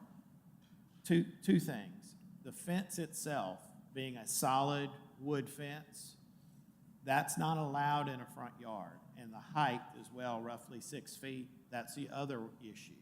That I type can of- carry 1 foot if it's like possible. I can make a 5 foot. Let me just finish, please. All that's allowed by the city code is a 10-foot setback from the curb line back into your yard, and it would be a 4-foot height and a 50% opaque. And what that means, can he have chain link in this? Okay. You could do a chain link fence. The chain or is let me finish, please. A chain link fence, which is see-through, you can do that, which is a metal fence. Or you can do wood, but it can't be a solid wood. It has to be like a picket fence. It'll have a board, an equal space, and another board. Okay, 50% opaque, so it can see through. That's all that's allowed in a front yard. What you have is not going to work. okay. So you understand that. That's why you're here. That's for all of that property. That applies, the lots. Okay. And I understand you have children you referenced, and you have concerns of their safety and security, but just for aesthetics alone, that's not, the city doesn't allow a fence like that in a front yard, okay? Okay. So you have options. Remove this fence and build the appropriate fence. Move it back to the house. Sir? Move it from the road. Yeah, correct. And the city staff, if this is denied tonight, then the city staff will talk to you later and give you the specifications on what you need to do on the removal and what you can legally build back with, your options. Okay. But this is not going to work. Okay. Okay. Does anyone have any other questions for the petitioner? Did you have anything else for us? Nothing. Okay. Thank you. Thank you. Okay. We do not have anyone signed up to speak either for or against this petition. Is there anyone in the audience who would like to speak? Yes, ma'am, you can come forward.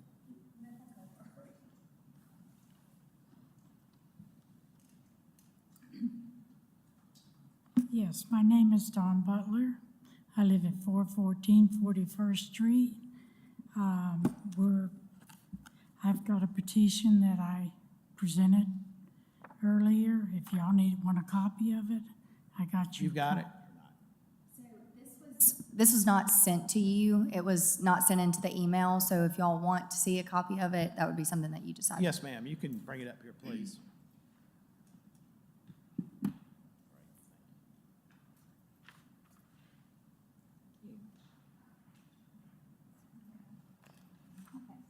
Here you go.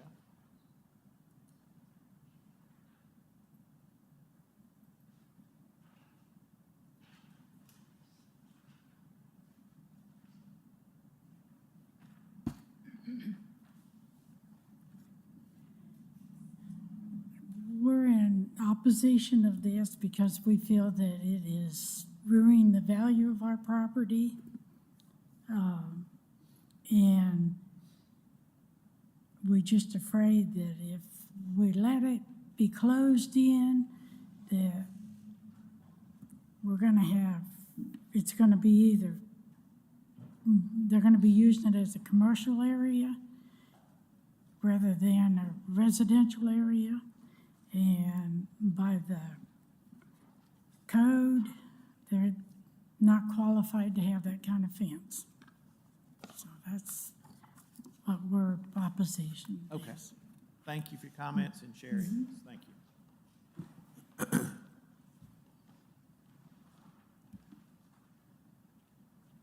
I've never done done this, and I'm scared to death. Don't be scared. Just state your name and address, please. I'm Sarah Spencer. I have lived on this street for over 45 years. I raised my children on this street. It is my home. We are a neighborhood. The people on my street, and I don't mean just around where I live, but all the way up and down the street, they keep their yards cut. They rake their leaves. They take their garbage cans out to the road, and they take them back in that night. And that's the kind of neighborhood that I live in. It's a community. It has a church right next door to where we're talking about, and a church right around the corner from that. At the end of our street is a school, and kids live on our street, and they run up and down the street. They play in the yard, and the school buses go up and down our street, and they drop the kids off, and the kids walk home and things. I see no reason for a fence like this. It makes me uncomfortable. Not that I think anything is wrong with the people that are there, but I don't see that it's necessary when we're living in a neighborhood where is our homes and where we raised our family. If you don't feel like what we're telling y'all is enough, I invite you to come down Greensboro Avenue and turn down 41st Street. Ride down that street and see what you see, and see if maybe, if we're wrong, I'll apologize. But that does not fit our community. And thank y'all for letting me speak. And you had no reason to be afraid. You did great, so thank you. Is there anyone else who'd like to come forward and comment? No?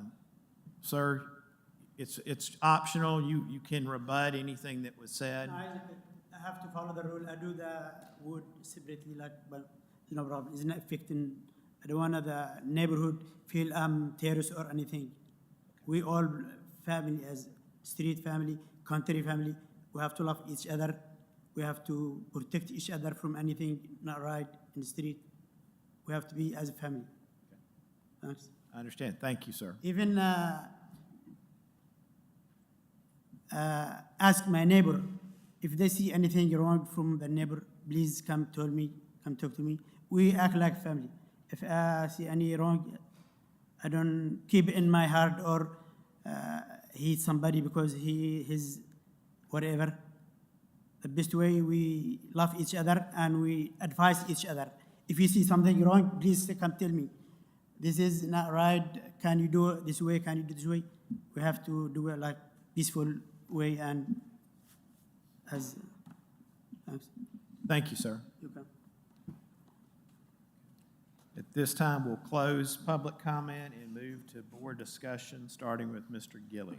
Yeah, I do not feel there's a reason for this, for special exception for this fence. I mean, the height, the location, front yard, not in favor.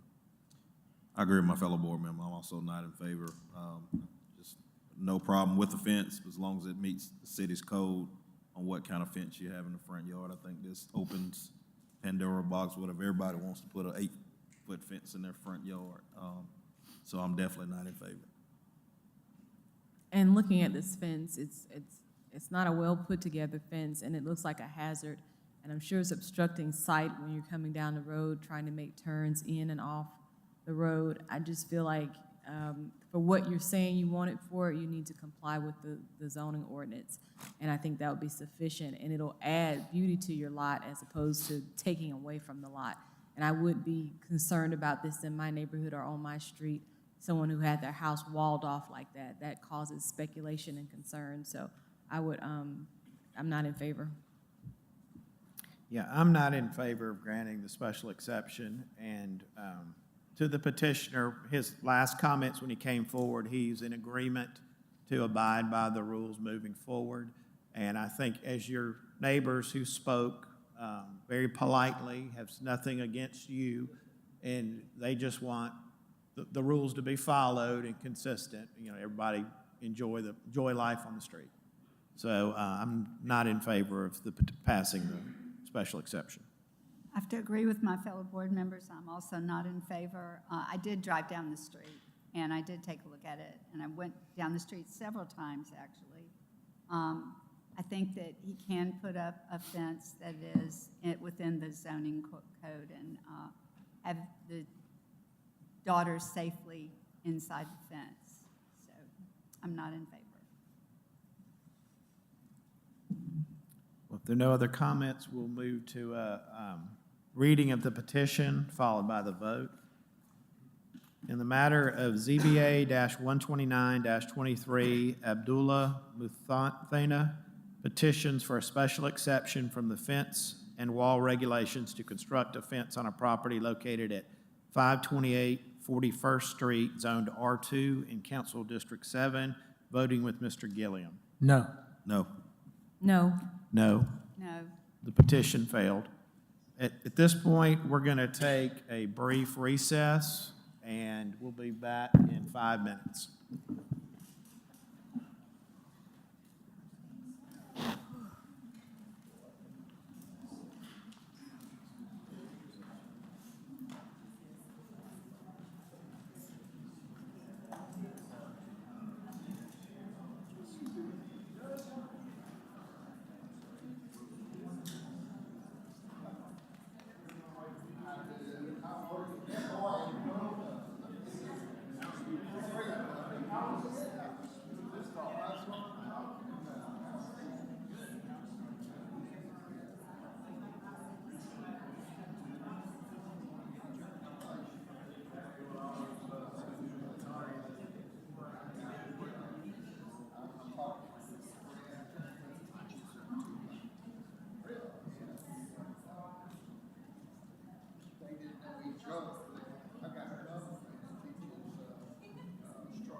If we could have everyone take their seat, we're going to get started.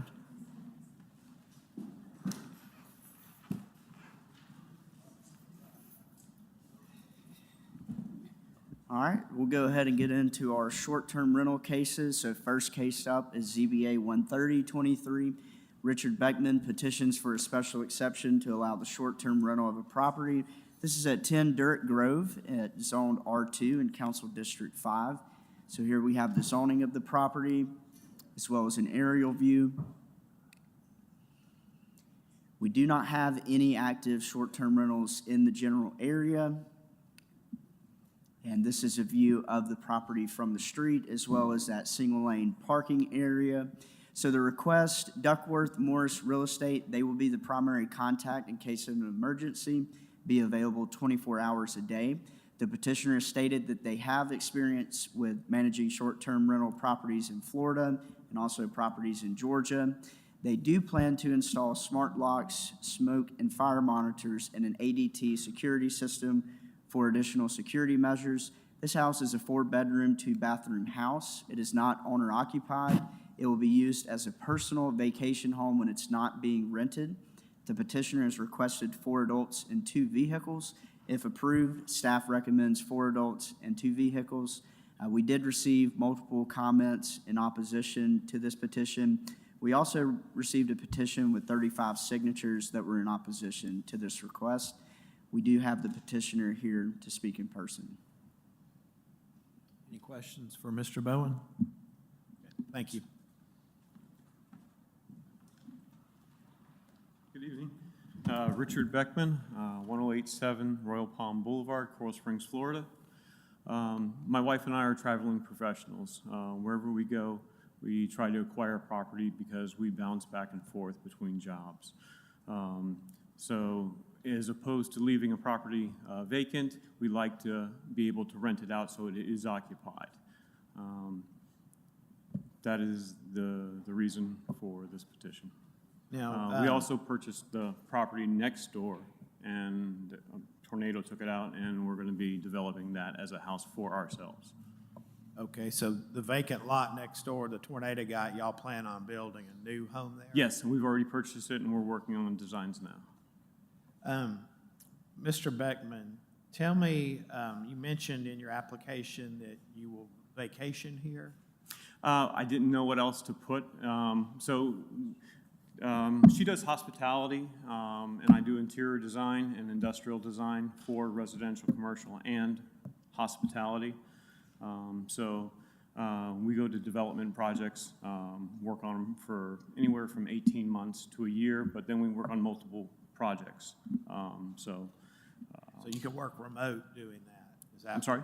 You work remote doing that? Yes. Okay. Well, wherever the project is, Okay. we're on site. Okay. Now, you mentioned in your application you had experience in Florida and Georgia? That's correct. With short-term rentals? Yes. How did that experience, or how is that experience going? It's going great. So the majority of our houses that we rent out are to traveling nurses, dental tech, 1 doctor, and I forget what the last one does. But they're in. If they're good tenants and we're not in that area anymore, we let them go for a year or however long they want to stay. But it also allows us to critique the person coming into the home, someone who's going to respect the property, who's not going to be a nuisance to the neighbors. So if it's not working out in 30 days, we can get them out of there until we get a quality tenant. But when we come back into the area, we have a place to stay and to continue to do business. And I'm sure you're aware, have you read the full ordinance for short-term rentals here? Yes, absolutely. Every municipality is different. It can That is go correct. From Same in Florida and 365 Georgia. days to very restrictive. Our city's ordinance is fairly restrictive by design to protect neighbors who are here. So, but it runs the gamut. So whatever your experience has been, it's very key, if this is approved, that you understand here. And we'll go through some of that. Yes. But I do see your rules and regulations, thank you, you included in here in the packet. Is that what you use as a standard in your other properties? Yes, that one is, there's one that's slightly newer, and it allows us to go into the property at least every 30 days to change out the AC filters, and that also allows us to look at the property and make sure they're maintaining it, and they're complying with all our rules and regulations. Now, just so you're aware, tonight it's for a short-term rental. That is correct. And in the city of Tuscaloosa, what we grant, if granted in your first year, it's a year, but only for a year, it's for a maximum of 30 nights in the first year. It's what we like to call a probationary year. So anything else you do, you mentioned 30 days. Yes. That falls under a long-term rental classification, and that has nothing to do with what we're Correct. looking at tonight. For this property, for right now, we're just going for the max 30 days. Okay. And you're going to use, I see Duckworth Morris as your agent? We had interviewed them, but since then, we have actually settled on somebody who can actually provide maintenance, who is like a mile and a quarter from the house, available 24/7, and he's also going to be working on the property that we're developing next door. This individual, is his name and contact information going to be posted in these rules and regulations? It is not. We did it after we submitted. His name is Keith McFall. I have his address and phone number. I can provide it now. Because that needs, I don't need it now, Okay. but that needs to be prominently displayed in your rules and regulations. That is correct. As a contact. Right. And he can, on your behalf, can handle anything that comes up? Yes. He'll be under contract. Mr. Beckman, just curious, how many square feet is that home? The home is 1,500 square feet. It is 750 upstairs, and 750 downstairs. The 4 bedrooms kind of threw me off. Oh, okay, yeah. Yeah, they don't count the basement. So when we purchased the house, it was 4 bedrooms, but on the property appraiser side, it was listed as 3 because the 1 bedroom, it was like the whole basement, and it was like a little office in the bedroom up front, and we just put a door to the office and closed the connection between the two to make it the 4, but it's really long. I think for bedrooms are required to have windows and Yes, closets. have egress windows, closet, Right. minimum 7-foot ceilings, correct. Just curious. Yep. Thank you. And I'm sure you've read, like you stated, you read the regulations.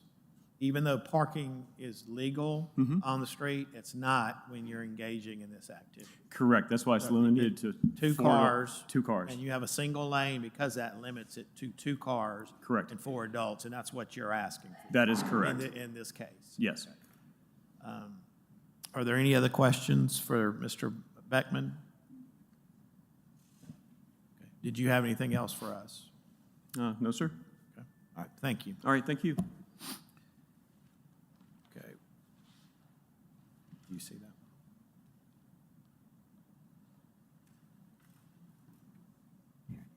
Okay. We do not have anyone signed up to speak either for or against. Is there anyone in attendance who'd like to come forward? Yes, ma'am.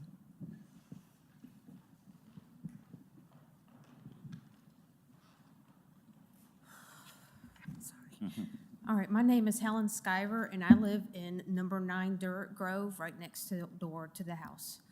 I had emailed y'all the petition with all the signatures. I spoke to my neighbors, and I went through and let them know what was going on. And our neighborhood is very peaceful. I mean, we know everybody that comes in there. We wave to our neighbors when we drive by and say hello and things like that. Kip Tyner also lives in my neighborhood as well.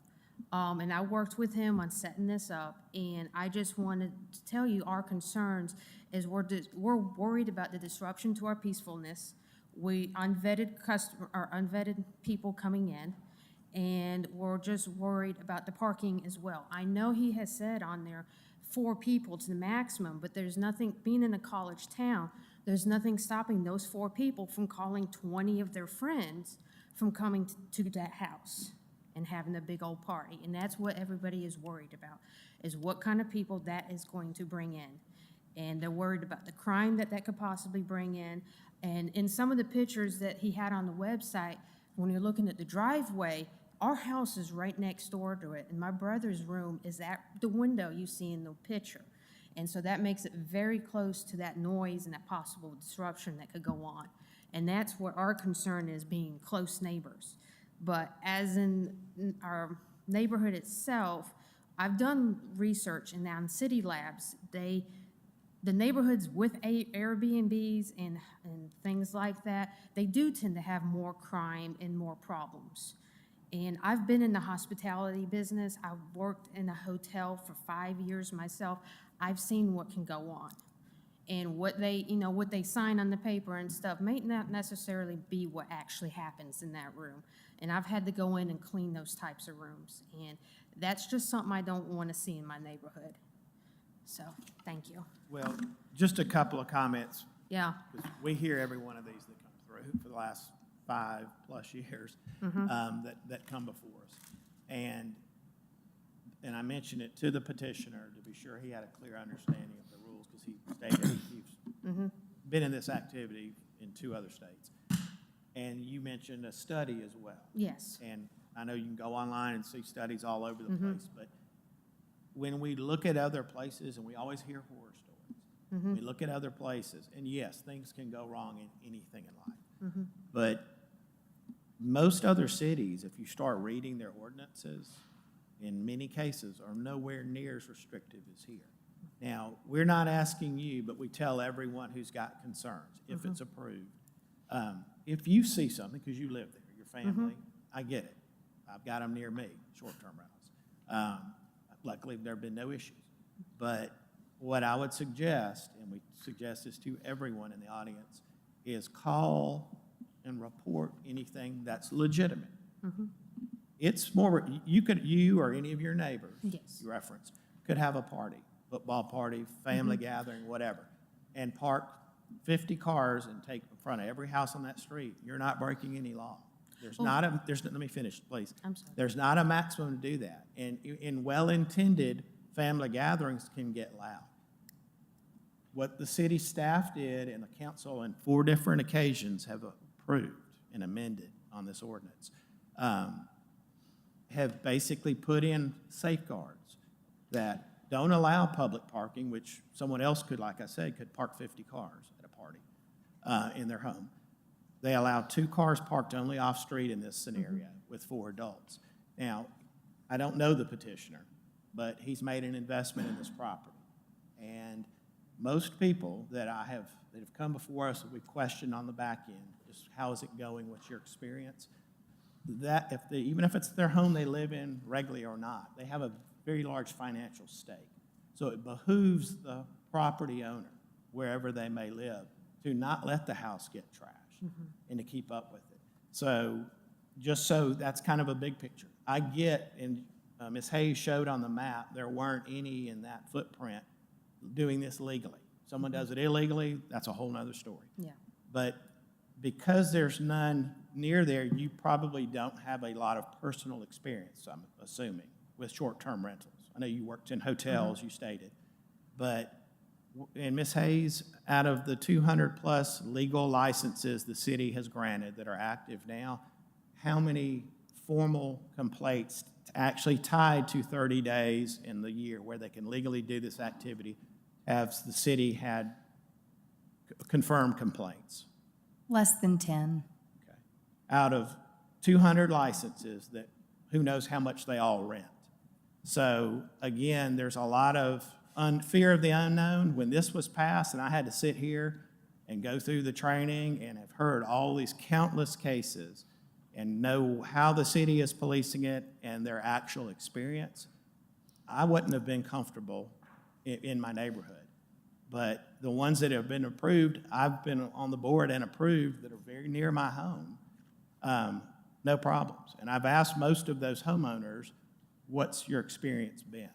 And very, very good. They keep a tight lid on it. So yes, you have concerns, but if you see anything, if this is approved tonight, call 311. If it's a police emergency, call the police. But if it's trash or something minimal, let the city know the date and what occurred. Because we document it, and if this is approved, this gentleman, and he chooses to come back next year, if it's approved, he has to come before us again. And at that point, anything that is log that the city is made aware of is factored into, does he get approved again or not? So I hope it works out for the best if it gets approved, but there are safeguards in place, Yes, sir. and the city has been very stringent in theirs compared to what you may hear happening in Philadelphia or God knows where on the news, which is horrible. But you need to know that. Yes, sir. Yes, sir. I was just worried because, like I said, I know my neighbors. Some of them have had parties and things, like you said, football weekend and stuff. But in our neighborhood, by 10 o'clock, it's quiet. And that's a lot of what people's worried about because there is much older people that live in that neighborhood. It's a retirement community.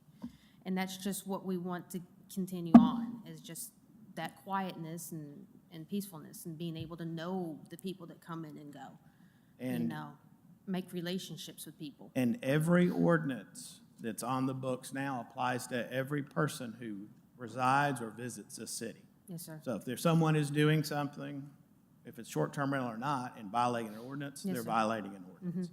And I'm reading through the rules the petitioner filled out in his application, which I believe they're all online for the public to read as well, in his application.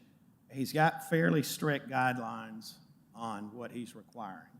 But do you have anything else for us? No, that's it. Okay, thank you for coming. Thank you. Okay, is there anyone else in the audience? Yes, sir.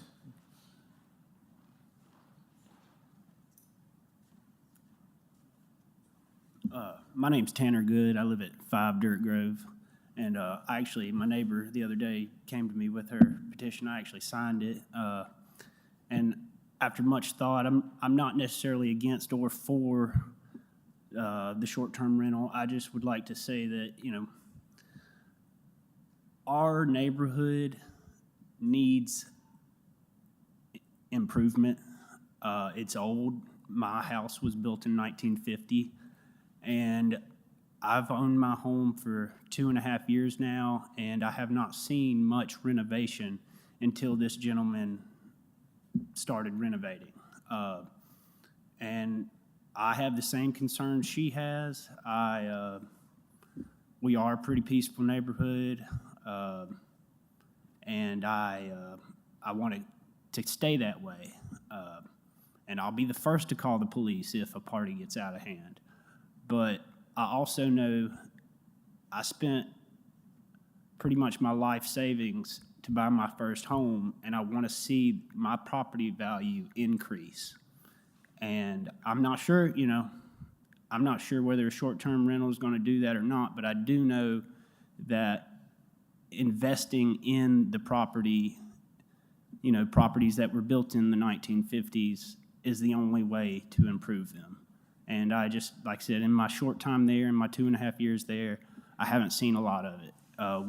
We have a lot of renters on our block, which I'm in favor of. Anybody wants to be my neighbor, I'm happy to have them. But I don't see the landlords making the same renovations that I've seen this gentleman make.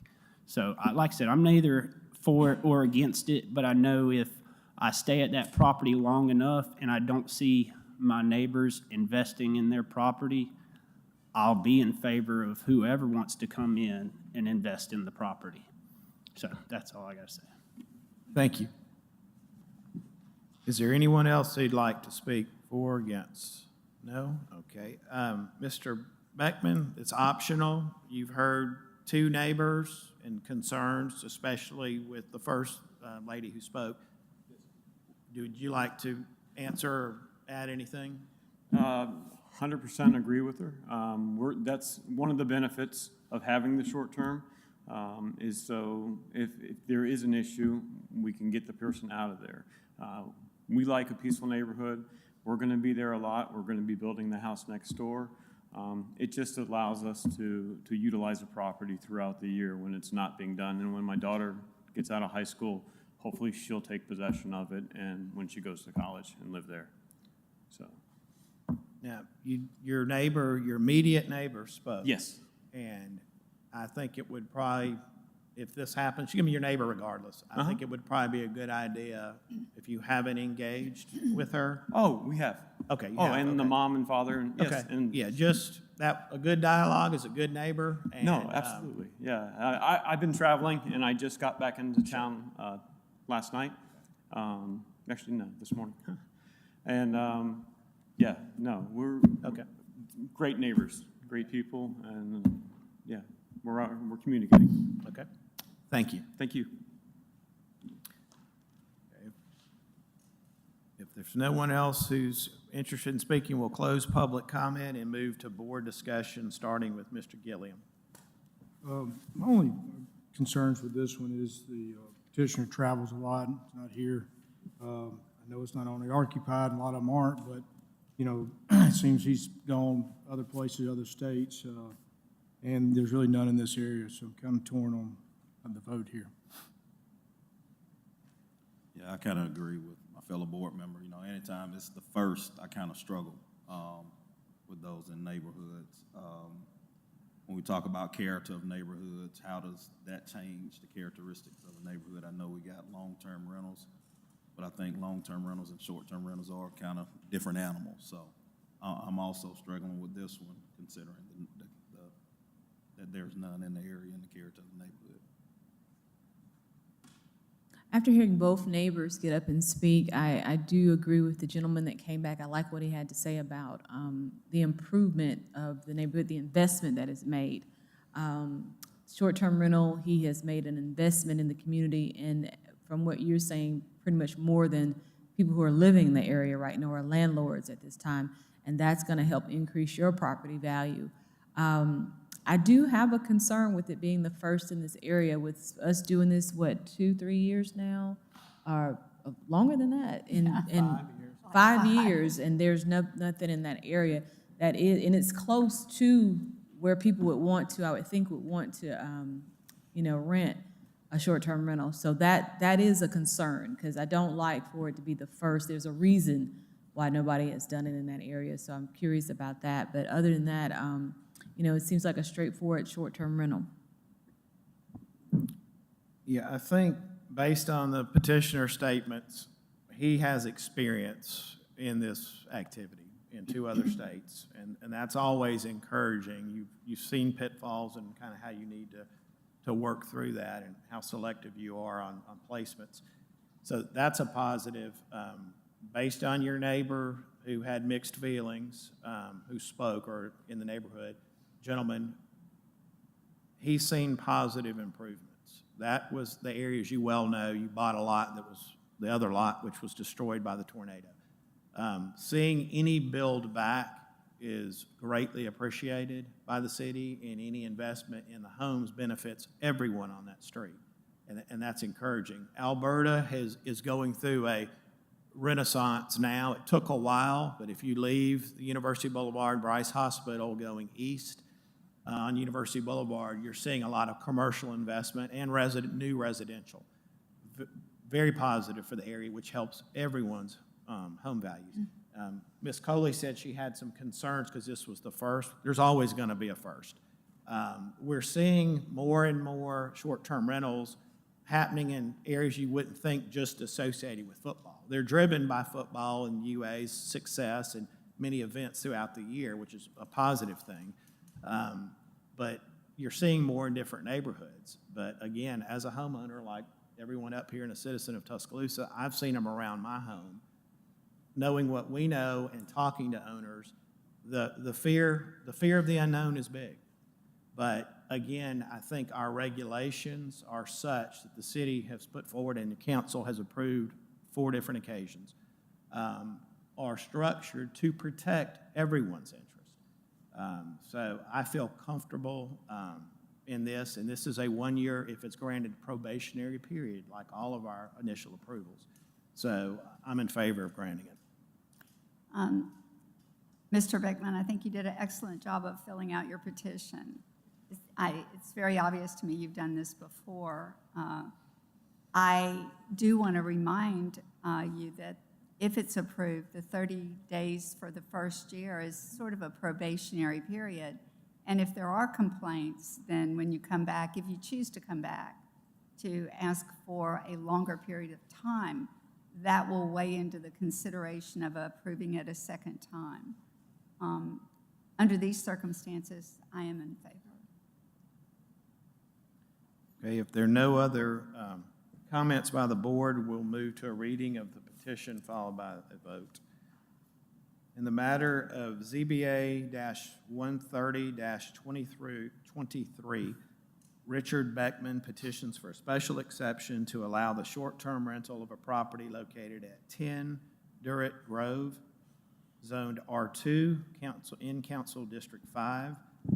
Voting with Mr. Gilliam. No. No. No. Actually, I need to go back. I didn't put the conditions in. Sorry, I've got to reread that with the conditions. ZBA-130-23, Richard Beckman petitions for a special exception to allow the short-term rental of a property located at 10 Durrett Grove, zoned R2 in Council District 5, subject to the following conditions: a maximum of 4 adults, a maximum of 2 vehicles parked off-street, a maximum of 30 nights in a 1-year initial probationary period. Voting with Mr. Gilliam. No. No. No. Yes. Yes. The petition failed.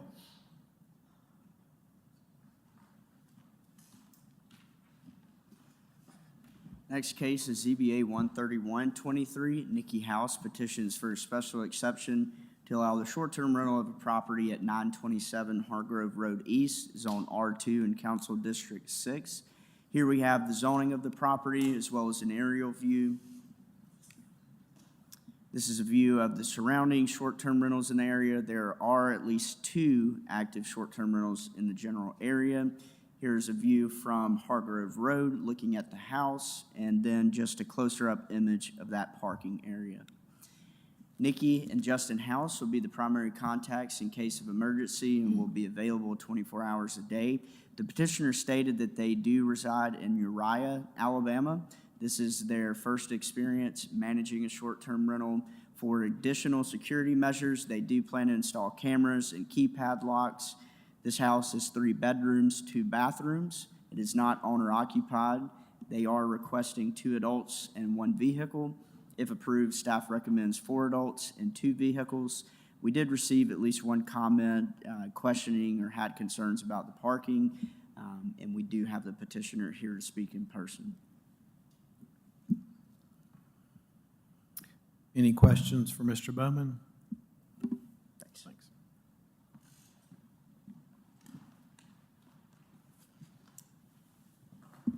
For the record, my name is Justin House. I'm from 310 Stay Fast Road, Uriah, Alabama.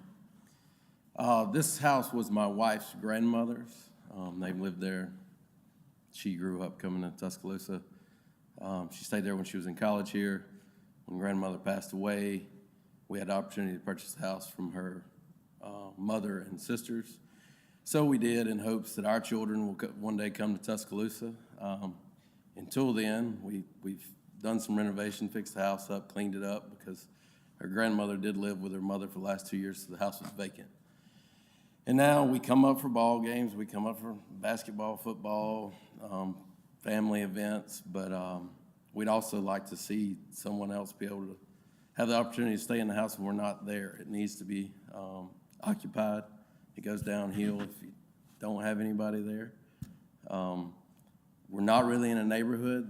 That lot has been there way longer than the neighborhood's been there. It's comes right off of Hargrove Road. I think you could easily park 4 cars in the driveway. We don't look for that. We don't really want, 30 days. I think is plenty for what we were looking for. And I don't know what she sent in for our rules, but our intentions were to get a property manager in the Tuscaloosa area to handle the rental of the property. And, that's pretty much it. You mentioned you bought it from family after the passing of your wife's grandmother. Yes. Have you rented it at all as far as considered a long-term rental? Have you done anything since y'all remodeled it? No, we haven't. We came in and, I redid some floors and painted and fixed some outlets and just stuff that needed doing. And we don't want a long-term rental because we like to come up here. Otherwise, yeah, I would long-term rental it, but then that doesn't provide us the opportunity to have a place to stay when we want to come to Tuscaloosa. So that's why short-term rental is kind of the only option we have if we intend on keeping the house. I definitely understand. I think my only concern is having a local contact. Well, we will. Having somebody local, just in case something happened, that could go over and take care of any issues. Yes, sir, absolutely. I don't intend on being the primary contact. I would pay a management service to have a local contact. And I called a few the weekend before the Tennessee. We bought this house a year and a half ago. I haven't been in a hurry to do anything. The weekend before the Tennessee game, I contacted a bunch and tried to go see some, and left some voicemails, and I haven't heard back from anybody. So I'd take a recommendation on management. Well, there are quite a few people engaged in that. One Yeah. name was mentioned earlier, a gentleman had Yes. back. There are several realty companies who manage long-term and I think short-term that's our rental. best option. Now, let's go back to your experience. What's your experience been in anywhere else, if at all, in being a landlord? I have a couple rental houses in Uriah where we're at, but they're all long-term rentals. I farm. I have a cotton, corn, peanut, and cattle farm. We're in the middle of nowhere.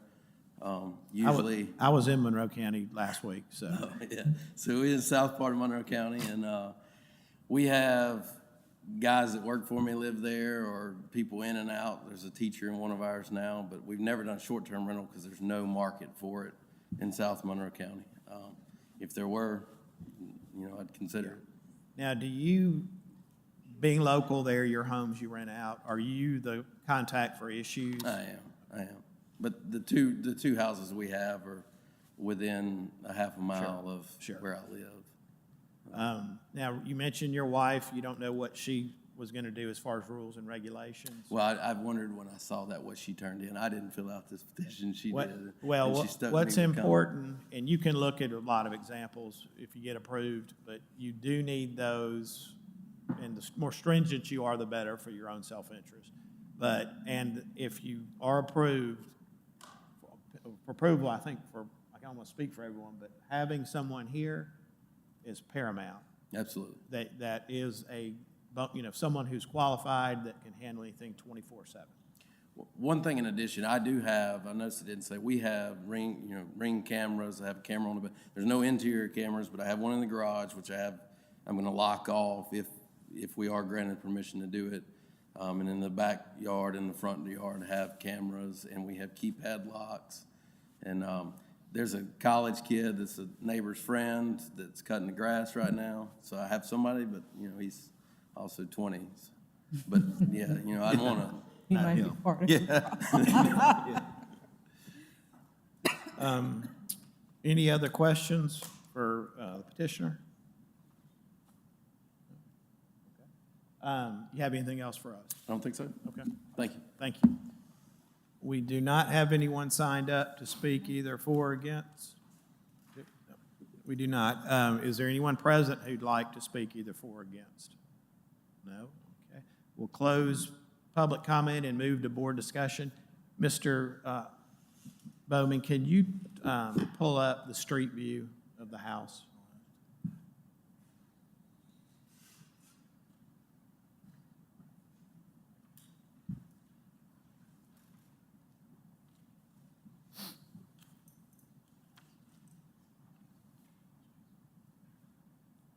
While he's doing that, Mr. Gillum, you go ahead. Well, I wanted to look at the street view as well, Okay. but, this property's not owner occupied, but, you do live in Alabama, and it seems like you're vested where you are if you're farming there, so you're not kind of going anywhere and traveling.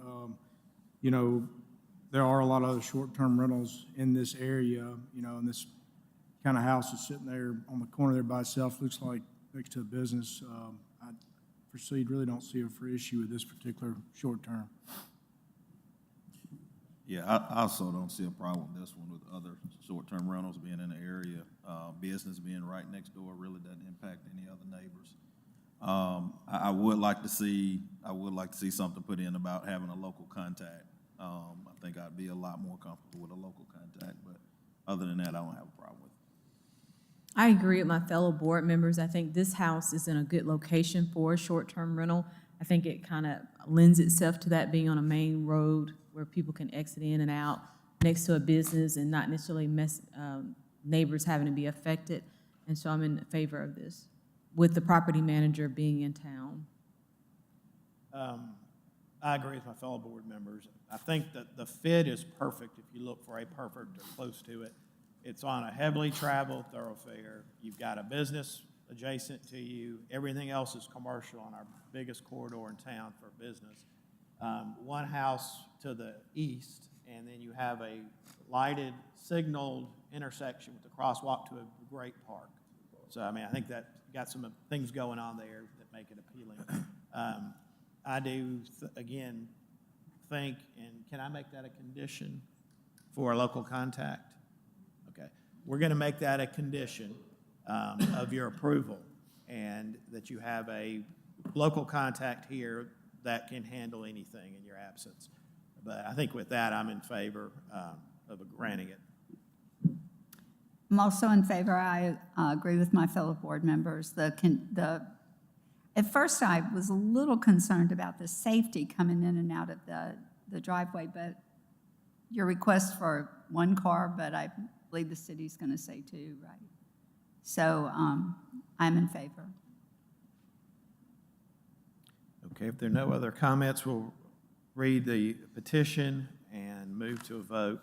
In the matter of ZBA-131-23, Nikki House petitions for a special exception to allow the short-term rental of a property located at 927 Hargrove Road East, zoned R2 in Council District 6, subject to the following conditions: a maximum of 4 adults, a maximum of 2 vehicles parked off-street, a maximum of 30 nights in a 1-year probationary period, with the additional condition that a local property manager will be contracted to act as the contact. Voting with Mr. Gilliam. Yes. Yes. Yes. Yes. Yes. The petition passed.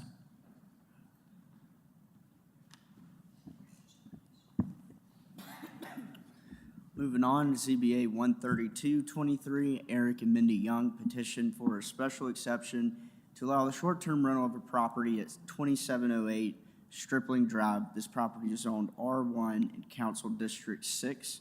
So here we have the zoning of the property as well as an aerial view.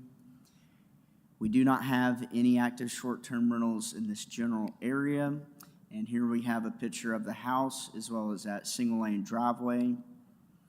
Eric and Mindy Young will be the primary contacts in case of emergency. They will be available 24 hours a day. They also live adjacent to this property. This is a petitioner's first experience managing a short-term rental. However, they do have experience with long-term rentals in Tuscaloosa. They plan to install security cameras for additional security measures. This is a 3-bedroom, 2.5-bathroom house.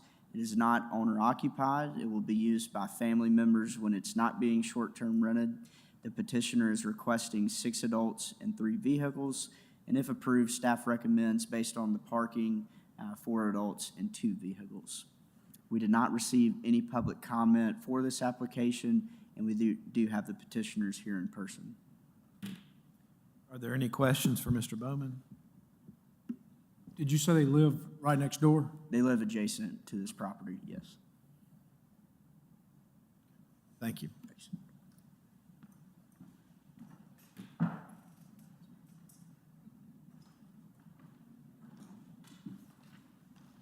We don't bite. Y'all can come on up. Thank you. We're Eric and Mindy Young. We live at 2800 Stripling Drive, which is maybe more than adjacent, because the carport of the one that we want to do short-term rentals with, if you can zoom in a little bit, that's our home, and we actually put a tape measure to it. The head of the bed where I put my head is 18 feet from the corner of the building, which is why we purchased the building. So we're just Yeah, I cut the grass. And we've had experience with long-term rentals in town. We have a few condos, and we indeed have done a long-term rental at this facility. But that's not healthy for visiting in-laws and grandparents. So. Yeah, my parents live in California, and they like to have a crash pad when they come. And my sister lost her husband and lives in Tennessee, and she likes to have a crash pad when she comes too. So it would just be nice to have income off of it as well. Absolutely. You mentioned your experience locally with long-term rentals. Have you read through the full ordinance? Yes, we have. Yes. So you put together rules and regulations? We did, and you should have it with the application. Yeah, I just don't have the full package. They're pretty restrictive because it's 18 feet from where I like to sleep. That's probably about It's as like, close as we've had anybody. No parties, nothing after 10 o'clock, and that is also our plan for response if there's an emergency. Come out the back door, and we're there. Are there any other questions for the petitioner? Did y'all have anything else? All right, thank you. Thank you. We have no one signed up to speak for or against. Is there anyone in the audience who would like to comment? Yes.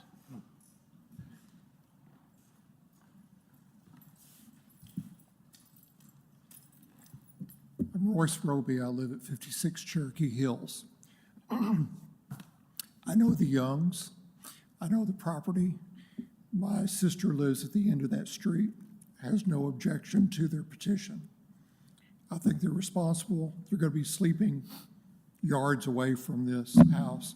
I have no problem with this. So. Okay, so Thank you. you're in favor then? I am in favor. Okay, Yes. great. All right, thank you. Is there anyone else who would like to speak either for or against? Okay. In that case, we'll close public comment and open board discussion, starting with Mr. Gilliam. I'm in favor of this one. I mean, they live right next door. I don't believe they're going to allow anything to happen. Being that close, might as well be owner occupied as close as they are. So yes, I'm in favor. I agree with my fellow board member. Again, I do struggle with first again, but considering that you all are so close, I don't think you all will let anything crazy happen over there. So I'm in favor of this one. I agree, and when looking at this and making decisions, the way the property is laid out, your proximity to the property, that if somebody does rent, it's not like they're gonna be interfering with too many people in the area, so I'm in favor. Yeah, I agree with my fellow board members. I think the Youngs have demonstrated, obviously, the close proximity, and they've been landlords before on long-term rental situations, so which is always very important. So I'm in favor of granting 4 adults, 2 vehicles parked off-street, 30 nights for 1 year. I'm also in favor of all the reasons that were just stated. Okay, if there are no other comments, we'll move to a reading of the petition followed by the vote. Matter of ZBA-132-23, Eric and Mindy Young, petition for a special exception to allow the short-term rental of a property located at 2708 Stripling Drive, zoned R1 in Council District 6. Voting with Mr. Gilliam. Yes. Yes. Yes. Yes. Yes. The petition passed. Mr. Chairman, the conditions. Oh, sorry, I have to read it one more time. In the matter of ZBA-132-23, Eric and Mindy Young petition for a special exception to allow the short-term rental of a property located at 2708 Stripling Drive, zoned R1 in Council District 6, subject to the following conditions: a maximum of 4 adults, a maximum of 2 vehicles parked off-street, a maximum of 30 nights in a 1-year probationary period. Voting with Mr. Gilliam. Yes. Yes. Yes. Yes. Yes. Your petition passed again.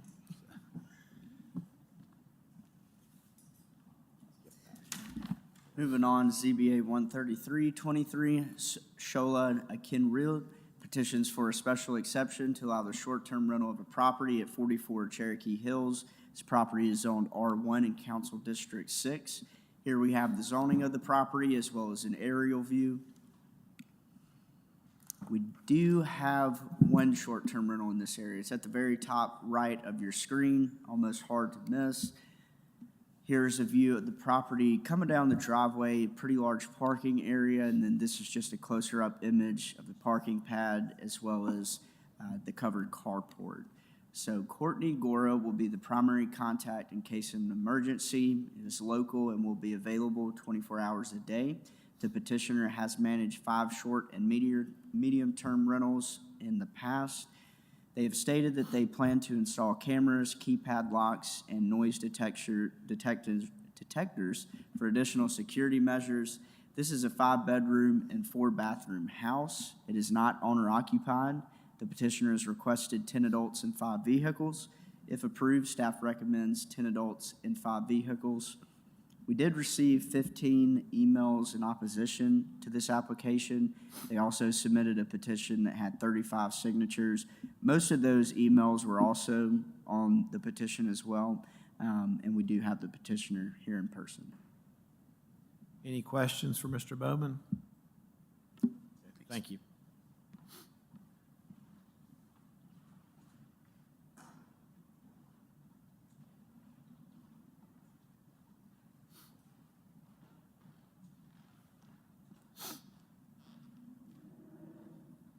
Good evening. Thanks for having me. So first of all, I'm excited. Sir, if you could, we just need you to state your name and address, please. All right. So my name is Shola, S-O-L-A. My last name is Akinrelere, for the property on 44 Cherokee Hills. And this house is, I think, was in the 1950s. It was newly renovated. And I think must have spent close to $100,000 to renovate this house. So it's really very good right now. And I'm very excited to acquire it. I have experience, in short-term rentals, and long-term rentals in Las Vegas, Kingman, Arizona, and Golden Valley, Arizona as well. Because we used to live on that side of town. I have a friend and a realtor here locally. She's Courtney Gora. She's going to be managing the property, for me. And I have family here as well. My first son is in the military. My second son is actually here at the University of Tuscaloosa. His niece is also here, so I come here a lot. I actually have a lot of family that have been through the school as well, so I've been here. So that's why I actually encouraged my son to be here, because we love the city. And they still come here. I still come here. So the whole idea was to get a place for myself, for my family when they come here, so that we have a place to stay, and we have a big family, that come quite often. So the whole idea is just at least to have a place, and of course have the opportunity to be able to rent it out when we can. So of course, like stated, we have rules and regulations already, outlined very clearly, like no noise with noise monitors that can manage, the noise levels, and we can easily know when it goes past a particular decibel level, for noise monitors. Of course, definitely no parties, no one-night rentals, as much as possible, because that kind of like lends itself to, quick, parties if necessary, so we don't do that normally. We have cameras, around the property, already, that kind of monitors movement, and we can always know if we have more than the required, parties coming in, at any point in time. Quiet time, trying to make sure quiet time is between maybe 9 p.m. and 6 a.m. or 7 a.m. just to make sure, when everybody needs to sleep, everybody's sleeping, no, noise. And we're gonna have Wi-Fi keypads as well, just for easy entry, and exit over there, yes. Now, you mentioned security cameras. Do those go to you or to the lady who will be She has access to it. I have access to it, yes, because they're online. Sam, from the rules and regulations you've described and your intentions, in your statements earlier that you've done this in Nevada and Arizona. Correct. How was your experience as a landlord in this capacity? Yeah, it worked excellent. You know, I had a good time doing it. You know, never had problems with my tenants. And when I needed to sell the property, you know, my time were done, we sold it. Have you read thoroughly through the City of Tuscaloosa's ordinance, the short-term rental? Yes, I have. And I know you've got experience like a earlier petitioner in other states that can be vastly different. Absolutely. Parking on the street, if approved, is definitely not allowed, even though it's illegal street parking. It's not allowed if you were engaged in this practice. Yes. Okay. You've got, it's large driveway, so I don't think that's an issue. Yes. I don't think so. Any other questions for the petitioner? I have a question. Where do you currently live? Where do you live? Houston, Texas? Houston, Texas? Yes. And so the realtor that lives here will be the first contact for you? Absolutely. And you say you have a son at school at the university? Yes. And then other family members in this area? What if family members that come in and out? My first son is in the military, and I'm an empty nester, so I'm here most of the time anyways. Sure. So when you're here, obviously, you will be staying in this home? If it's empty, yes. Right. If you're not in that, Yes. engaging in that activity, you intend Oh, on yes. you or family staying. Yes. Yes. Any other questions? I just have to say that in a neighborhood, I really have a problem with 10 adults. I do. That, to me, doesn't belong in a neighborhood. That's like a party. So I can tell you that right off the bat. And I realize that you can have 10 people there and you can fit 5 vehicles, but got a problem. Yeah, I think. General, go ahead, sir. Sorry about that. No, I think, well, the projection was generally was, you know, 2 people on the bed and you have 5 bedrooms. That was just general projections. No, I understand the reasoning and the logic with that, and I'm not saying the house can't, you know, afford to sleep that number of people and park this number of cars. That's not really in question. Engineering, the third bullet, the engineering staff looks at that mainly to see, can cars be safely parked out of there, and there's no stacking to the point you can move one car to get another one out. So that's that. What we typically do, if approved, even in this size home on a 2-acre lot, we would never go over an initial period of the first year of offer, granting more than 8, the maximum, if approved. But that's where Ms. Ford was mentioning that. Absolutely. Any other questions? Do you have anything else for us? Nothing. Okay, thank you. All right, thank you. Okay, we don't. No, is that right? No. No, where is it? We've just got one. That's the one. No one signed up? Okay. We don't have anyone signed up, but if anyone would like to come forward to speak either for or against, ladies first.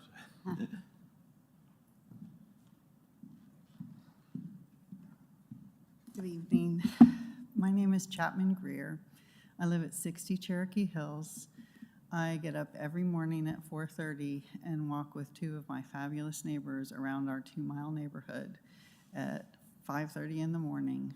It's dark, the streets are narrow, and we walk with our animals. We have people in our neighborhood that range in age from being literally infants to people in their 90s, and all of us are very engaged with each other and walk with each other all the time. 10 people and 5 vehicles is a hotel. It is not an Airbnb. And we already have an Airbnb in the neighborhood, and you just approved a second one very close to us.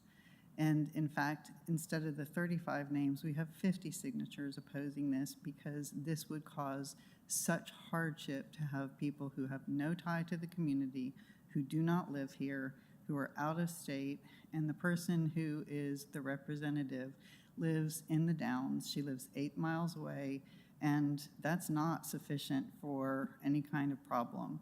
And I'm particularly passionate about this because I lived in University Circle for 10 years, and we left it because it destroyed the quality of our neighborhood to have those kind of short-term rentals in that. And one of the other signatories on here also felt that it destroyed his quality of life, and he lived downtown on Queen City and 7th Street. So I do appreciate that it can work and it can be really lovely, but this is a peaceful, quiet residential neighborhood. This will hurt our property values. It will bring in people that have no ties to us, who don't know the neighborhood, and it creates risk and other kinds of problems for us. We strongly oppose it. So, thank you. Thank you.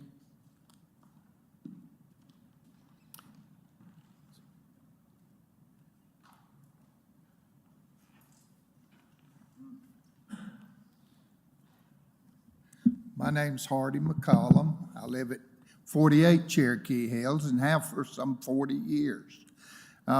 As was stated, it is a very quiet, peaceful neighborhood. I emphasize that.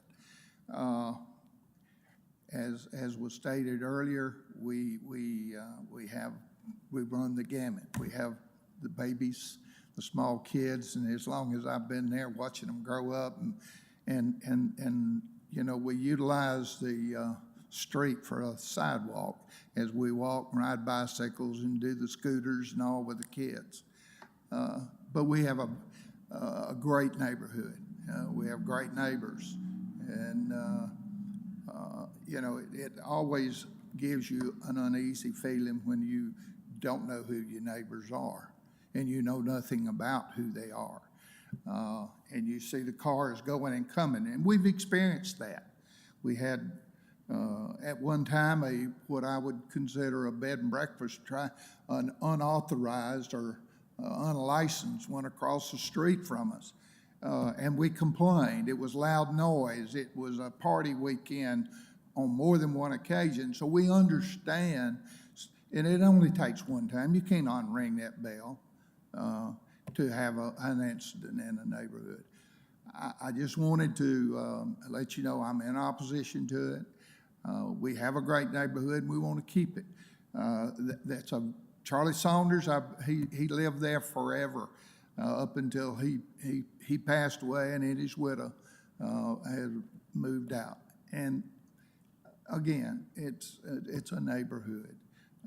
Charlie was a good neighbor, and so. But I'm saying all that, we've got a blue house with a yellow door there now. I don't know if we got aesthetic codes or not. They probably would turn me in for not keeping my grass cut as often as I should. But I just mentioned that it's a great neighborhood with great neighbors.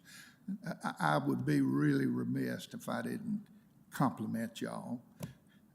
You sat here all night, and you know I was on the other side for a very long time, and I want to compliment you. I really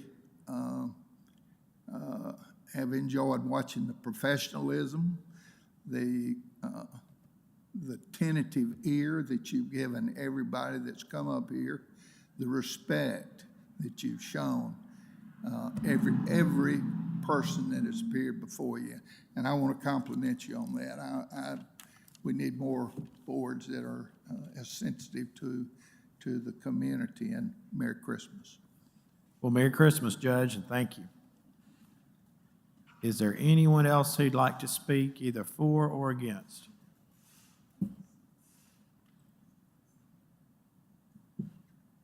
Good evening, happy holidays, and roll tide. I'm Mona Gue, and I live at 54 Cherokee Hills for 19 years now. It is a neighborhood we would please like not to have a hotel. We did have a horrible experience with the General's Inn. And also, our roads can barely accommodate what we have now. The gentleman from the city was over the other day and said that absolutely Cherokee Hills Road will not be paved anytime soon due to the water line issues. Cherokee Road will be paved in 2024. It has been over 20 years since the roads were paved. We just can't handle any more traffic, and we don't want a hotel. Thank you for listening. Thank you.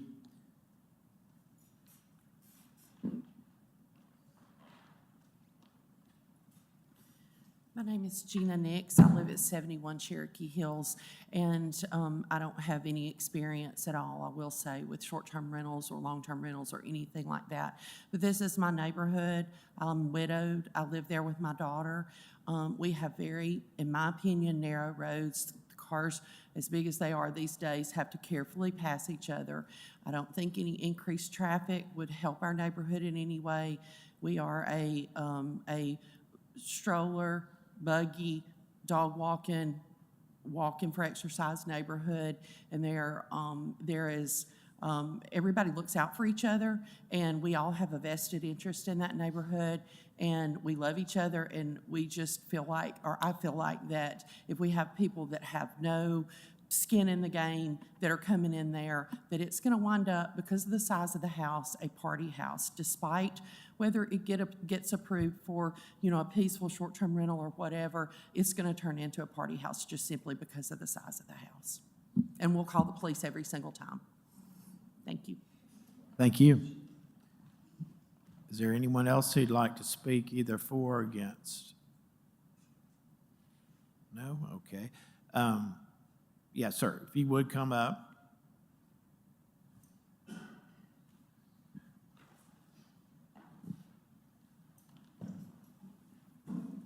All right, thank you very much for having me once again, and it's good to see my neighbors, and I'm excited about that. And just want to assure them I'm a professional, even though I'm a businessman. I'm an electronics engineer, so I know exactly what I'm doing, and this is not going to be a party house. We're going to respect our neighbors. All the people we're going to have in there, when we are not there, are going to be vetted, with background checks, which is what we've done in the past, because we don't even want our properties to be messed up anyways. We're going to make sure all the rules are well followed, and that's what we've done in the past. Again, it's a 5-bedroom house. Typically, it's going to be occupied by, quite a number of people, typically. So even if I move in there with my family, I'm going to be new, yes. I'm going to be introduced fresh to the environment and to the community. So yes, I'm going to learn, the community and meet my neighbors. But I want to assure them it's not going to be any different than me moving there with my big family. We're going to make sure everybody coming there, are vetted and background checks. So that's what I'm looking at. I already have lights, the whole neighborhood, well, my yard lighted already. When I got the house, it was all dark. Moving in there, I cannot even see my house from a distance. So it's well lit up right now. We've upgraded a lot already in the house and in the yard. It's brought, to me anyways, it brought some value, to the environment. So, and that's what I'm looking at improving even with time. So I just want to assure everyone that it's going to be safe, and I'm going to make sure everything is taken care of. Anything else? Yes. That's all? All right. Thank you very much. Thank you. The petitioner didn't add any new facts other than basically his intentions are to protect the integrity of his home and, monitor his guests that are staying there if approved. Is there anyone else who wants to address? No? Oh, yes, sir.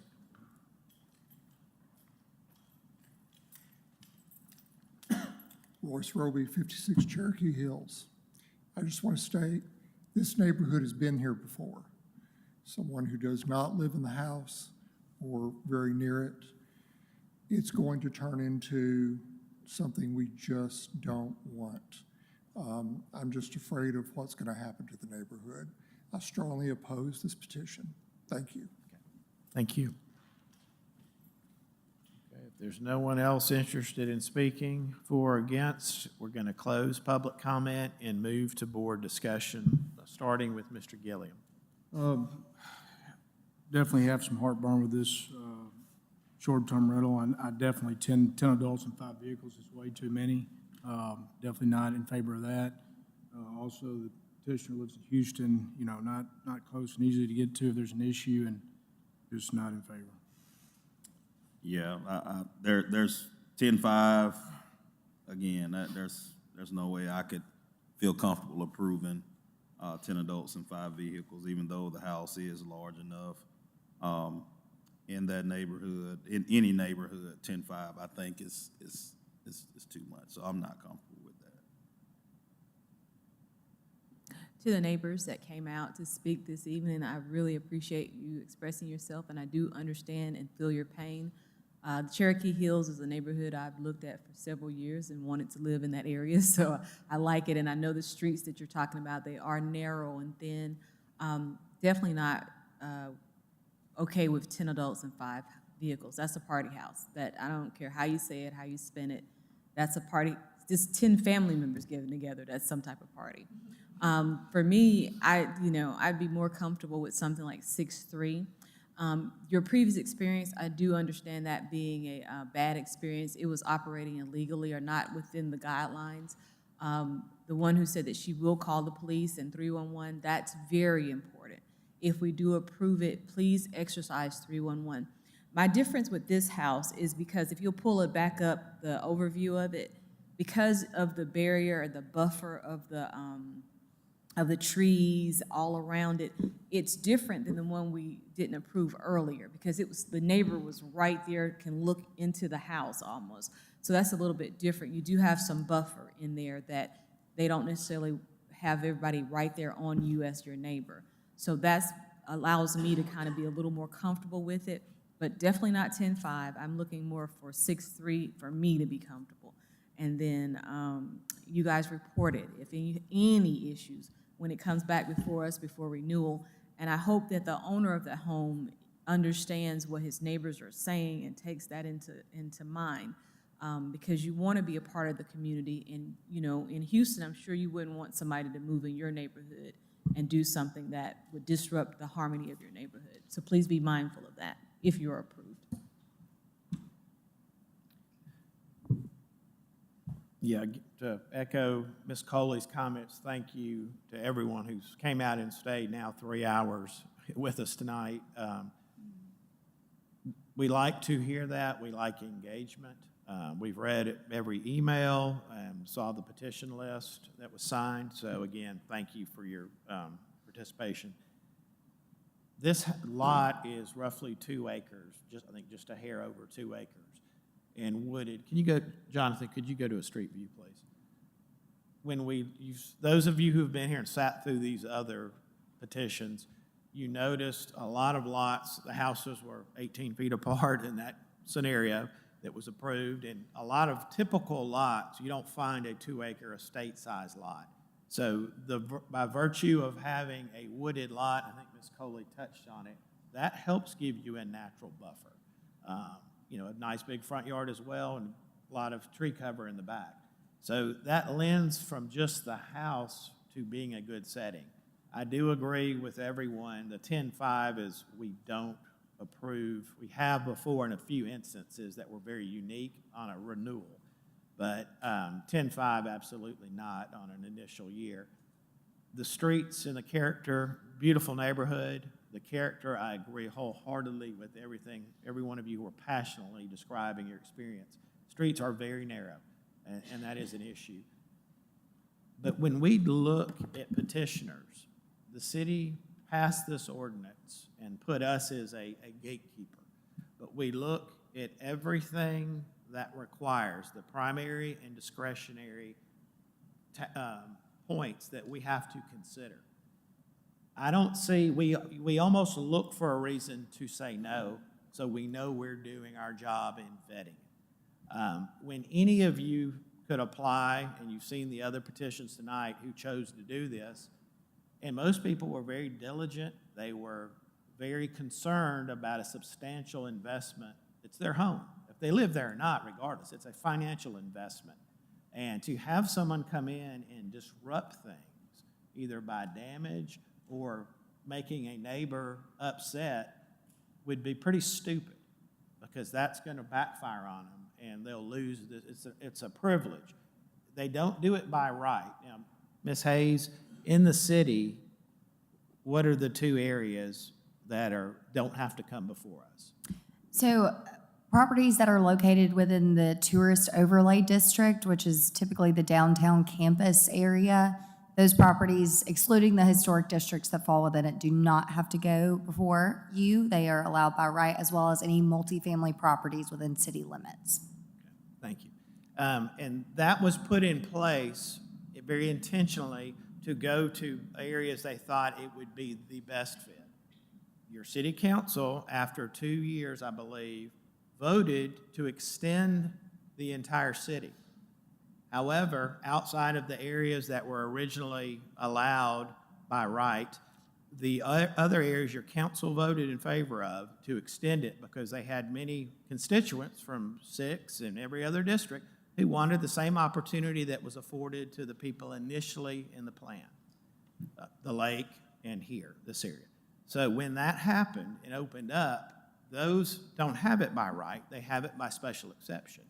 But just like the folks who came, the Youngs who were approved, who are sitting here, came before us, well-intentioned to do what they're going to do. I have a full faith and confidence they and Mr. House, sitting here still, are going to do the right thing with their assets. I have no reason here to deny the petitioner, for my vote, that same opportunity that was afforded to the other two that are still in the room and everyone else who comes before us. Again, the city council passed this, and this is one of the checks. Now, if approved, I'm going to put some conditions on this, if approved. And it's up to my fellow board members how they vote. And this is a 1 year, if approved. And again, I implore the petitioner to stand by what he stated, if it's approved, to not let the fears that the neighbors have that are valid and genuine to come true. And I have full faith and confidence if it's approved, any misgiving that happens will be reported. And that doesn't bode well for the future. Again, I can't find a reason to deny the petitioner or any petitioner when there's not evidence that they have done something other than just the fear of not wanting this. And that doesn't take away from how special your neighborhood is. My neighborhood's special to me. And I've got them in my neighborhood, in the neighborhood that abuts me to the rear. I can see that house 2 lots over that have, I've never known that they've had anyone staying there. And again, I asked Ms. Hayes earlier, I typically do this, there haven't been but a handful of minor incidents since this policy went into effect in 2017, 18, actually was first in 19. So it's kind of a proof of concept. And, it's worked for the city, and the city council continues on 4 amendments to vote in favor of having this. So I'm in favor of granting this, but I'm going to put the condition, and I will go with Ms. Coley in this scenario, for a maximum of 6 adults, a maximum of 3 vehicles, for a 1 year, for 30 nights, and a 1 year probationary period. Yeah. Okay. Well, I'm definitely not in favor of 10 people and 5 cars, as I stated earlier. I am concerned about how narrow the streets are, because I've been down that street a lot. Even, I can understand 3 vehicles, I can understand 6 adults. I see no reason to deny, only because of the reasons that the chairman spoke of. We've allowed this. This is a probationary year. If there are any complaints, if you choose to come back to renew, that will be considered very heavily. Sorry. Is there any other discussion prior to the vote? Okay. We'll move to a reading of the petition followed by the vote. In the matter of ZBA-133-23, Sola Kinroller petitions for a special exception to allow the short-term rental of a property located at 44 Cherokee Hill, zoned R1 in Council District 6, subject to the following condition: a maximum of 6 adults, a maximum of 3 vehicles parked off-street, a maximum of 30 nights in a 1 year probationary period. Voting with Mr. Gilliam. No. No. Yes. Yes. Yes. The petition failed.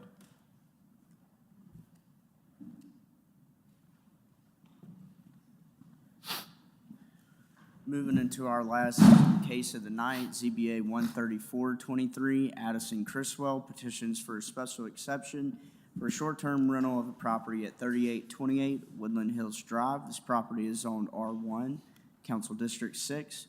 So here we have the zoning of the property as well as an aerial view.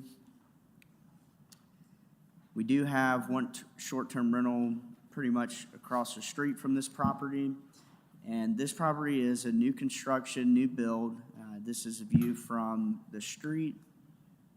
Addison Criswell will be the primary contact in case of an emergency. This is the petitioner's first experience with short-term rental, but they do have experience working in real estate.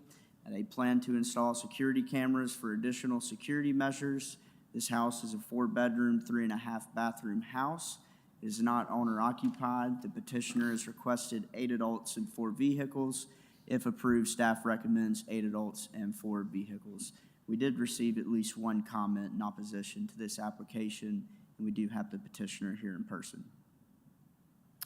Any questions for Mr. Bowman? Thank you.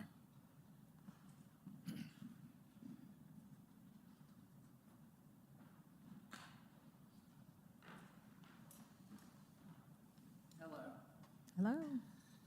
Addison Criswell, 6724 Covington Villas Lane, the 2nd Street there. And that's Woodland Forest, or the backside of Woodland Forest, which is just across Skyland from Woodland Hills. So I'm minutes if some emergency happens. And I don't know if you saw Brandy that was with me. We have a 4-year-old. She and I are both realtors, full-time real estate. So if they call me 12 o'clock at night, they'll have her number as well. We're prepared for that. And I'd love to sell the home. I think it's at the top of the price point for the subdivision right now, so we're adjusting. I've lowered it a couple of times. But of course, when you have something like this, rental income would be a benefit. And I've always thought since the beginning of this development for me, the STR would be really good value add to this particular property because of it being so close in town. Woodland Hills Drive has, a lot of hotels right there on Skyland. And then if you go across Skyland on JVC Road over to the Buttermilk intersection, you have all those new hotels as well. Just want to compete with them. And that's kind of the plan. I've been with Advantage Realty here in town for 15 years. I do plan to add a broker license as well. It's time just, improved. And, so I'm very well-versed in the rental, people's rights, things like that. Crimson Place condos, Capstone Quarters condominiums. Each unit, I had 3 parents and 3 students, then a condo owner. So 7 people I had to keep in touch with, times 300. So I'm very familiar with the importance of the communication with your customer and everything like that. I don't plan on, doing like maybe somebody had mentioned just leasing the downstairs. I'd like it to be, a good group with, $400 or $500 a night type of thing. Not just an Airbnb, 1 bedroom for a couple of nights, especially if I let somebody in, with it being brand new. Just like the opportunity to have this, particular opportunity with STR, and I'm very, familiar with property management and what's expected of that. Any questions? Oh, I was just going to say, you understand that if you are allowed short-term rental, you may not stay in the house. Correct. You can't rent just a bedroom. That's right. Okay. I can't stay in the house? No, sir. Right. I live in Covington Villas. Okay. That's my full time. And you did mention attempting to sell the home. Just got to get the pricing Yeah, right. that's the primary goal, end result for me and my partner, Pete Durzis. He's from Hoover, and we'd like to sell it. It's really, really nice home. Lot of bites, but I'd like to add this and just have some, opportunity. I think my neighbor across the street to the left, my immediate neighbor to the left, has also got the STR. He added that license when I started building this home. I think that's kind of where I got the idea originally. Well, if you do receive approval, and you're awarded the license, when you sell the home, it goes with you. The petition doesn't go with the property, it's only with the petitioner. Yes, I understand that, and Emily had explained that pretty well. You mentioned you've got familiarity, you're a real estate agent, you've got familiarity with rentals. Yes, sir. Long-term rentals. Have you already put together a list of rules and regulations? I do not have my list, but I'm very eager to do that, and I can have it tomorrow. Any other questions? I'd like to see the staff show a picture of the property again, because the 4 vehicles in that And- driveway, I just want to look at that. Also, the cameras are already there. I had to put a warrant out on somebody last month. for So is that stealing 2 in the fire garage pit. and 2 behind it? Is that what the? Ms. Hayes? Ms. Hayes, the driveway, we got a couple of questions. Yeah. Yes. So engineering was comfortable with 2 side by side, 2 in the garage and 2 in the driveway. And I think the petitioner also said they were comfortable with putting 2 in the garage. So the garage is available if it's approved? Oh, yes. For parking and Absolutely. access? Okay. Yeah, that would be a stipulation that you have to have those 2 there, because it has to be totally off-street. Sure. Yeah, if we had 4 vehicles, they would be completely off the street. 2 in the garage, 2 in the drive. Any other questions for the petitioner? And I'm sorry to interrupt. I am not dead set on having 8 maximum. If you guys are a little bit more comfortable with the 6, like I've heard just being here, that wouldn't be a big deal for Yeah, us. if you're willing to do that. Now, by doing that in the ask, that's the maximum as far as car count, people, adults, et cetera. Yes, sir. It's 6'3", so you'd like that? Absolutely, that's fine. Okay. I'd feel more comfortable with 6'3" as well. Okay. Any other That'd be questions? great. Okay. Anything else for us? I don't think so. Thank you. All right, thank you. We do not have anyone signed up. We've got 2 left in the audience. Would either of you like to speak for or against? Yeah. Okay, that would be no, so we're going to close public comment and move to board discussion, starting with Mr. Gilliam. Don't see an issue with petitioners willing to go to 6'3", and been a real estate agent here, and we just approved one right next door. I have no issue with this. I have no issue as well. I agree with my fellow board members. Yeah, I agree as well, and I think the best thing is Mr. Criswell is a real estate agent, lives nearby, and is familiar with it, so I think I'm comfortable. I'm also more comfortable with 6'3". I'm in agreement. Okay, no other comments. We'll move to a reading of the petition followed by a vote. In the matter of ZBA-134-23, Addison Criswell petitions for a special exception to allow the short-term rental of a property located at 3828 Woodland Hills Drive, zoned R1 in Council District 6, subject to the following conditions: maximum of 6 adults, maximum of 3 vehicles parked off-street, a maximum of 30 nights, and a 1-year probationary period. Also, a condition would be the garage will have to be accessible for one of the cars to be parked in. Voting with Mr. Gilliam. Yes. Yes. Yes. Yes. Yes. Petition passed. We do have one order of business for the 2024 calendar. We have sent that out. Here are those dates and deadlines. You'll just need to vote to approve that. So moved? Second. Voting with Mr. Gilliam. Yes. Yes. Yes. Yes. Yes. We're adjourned.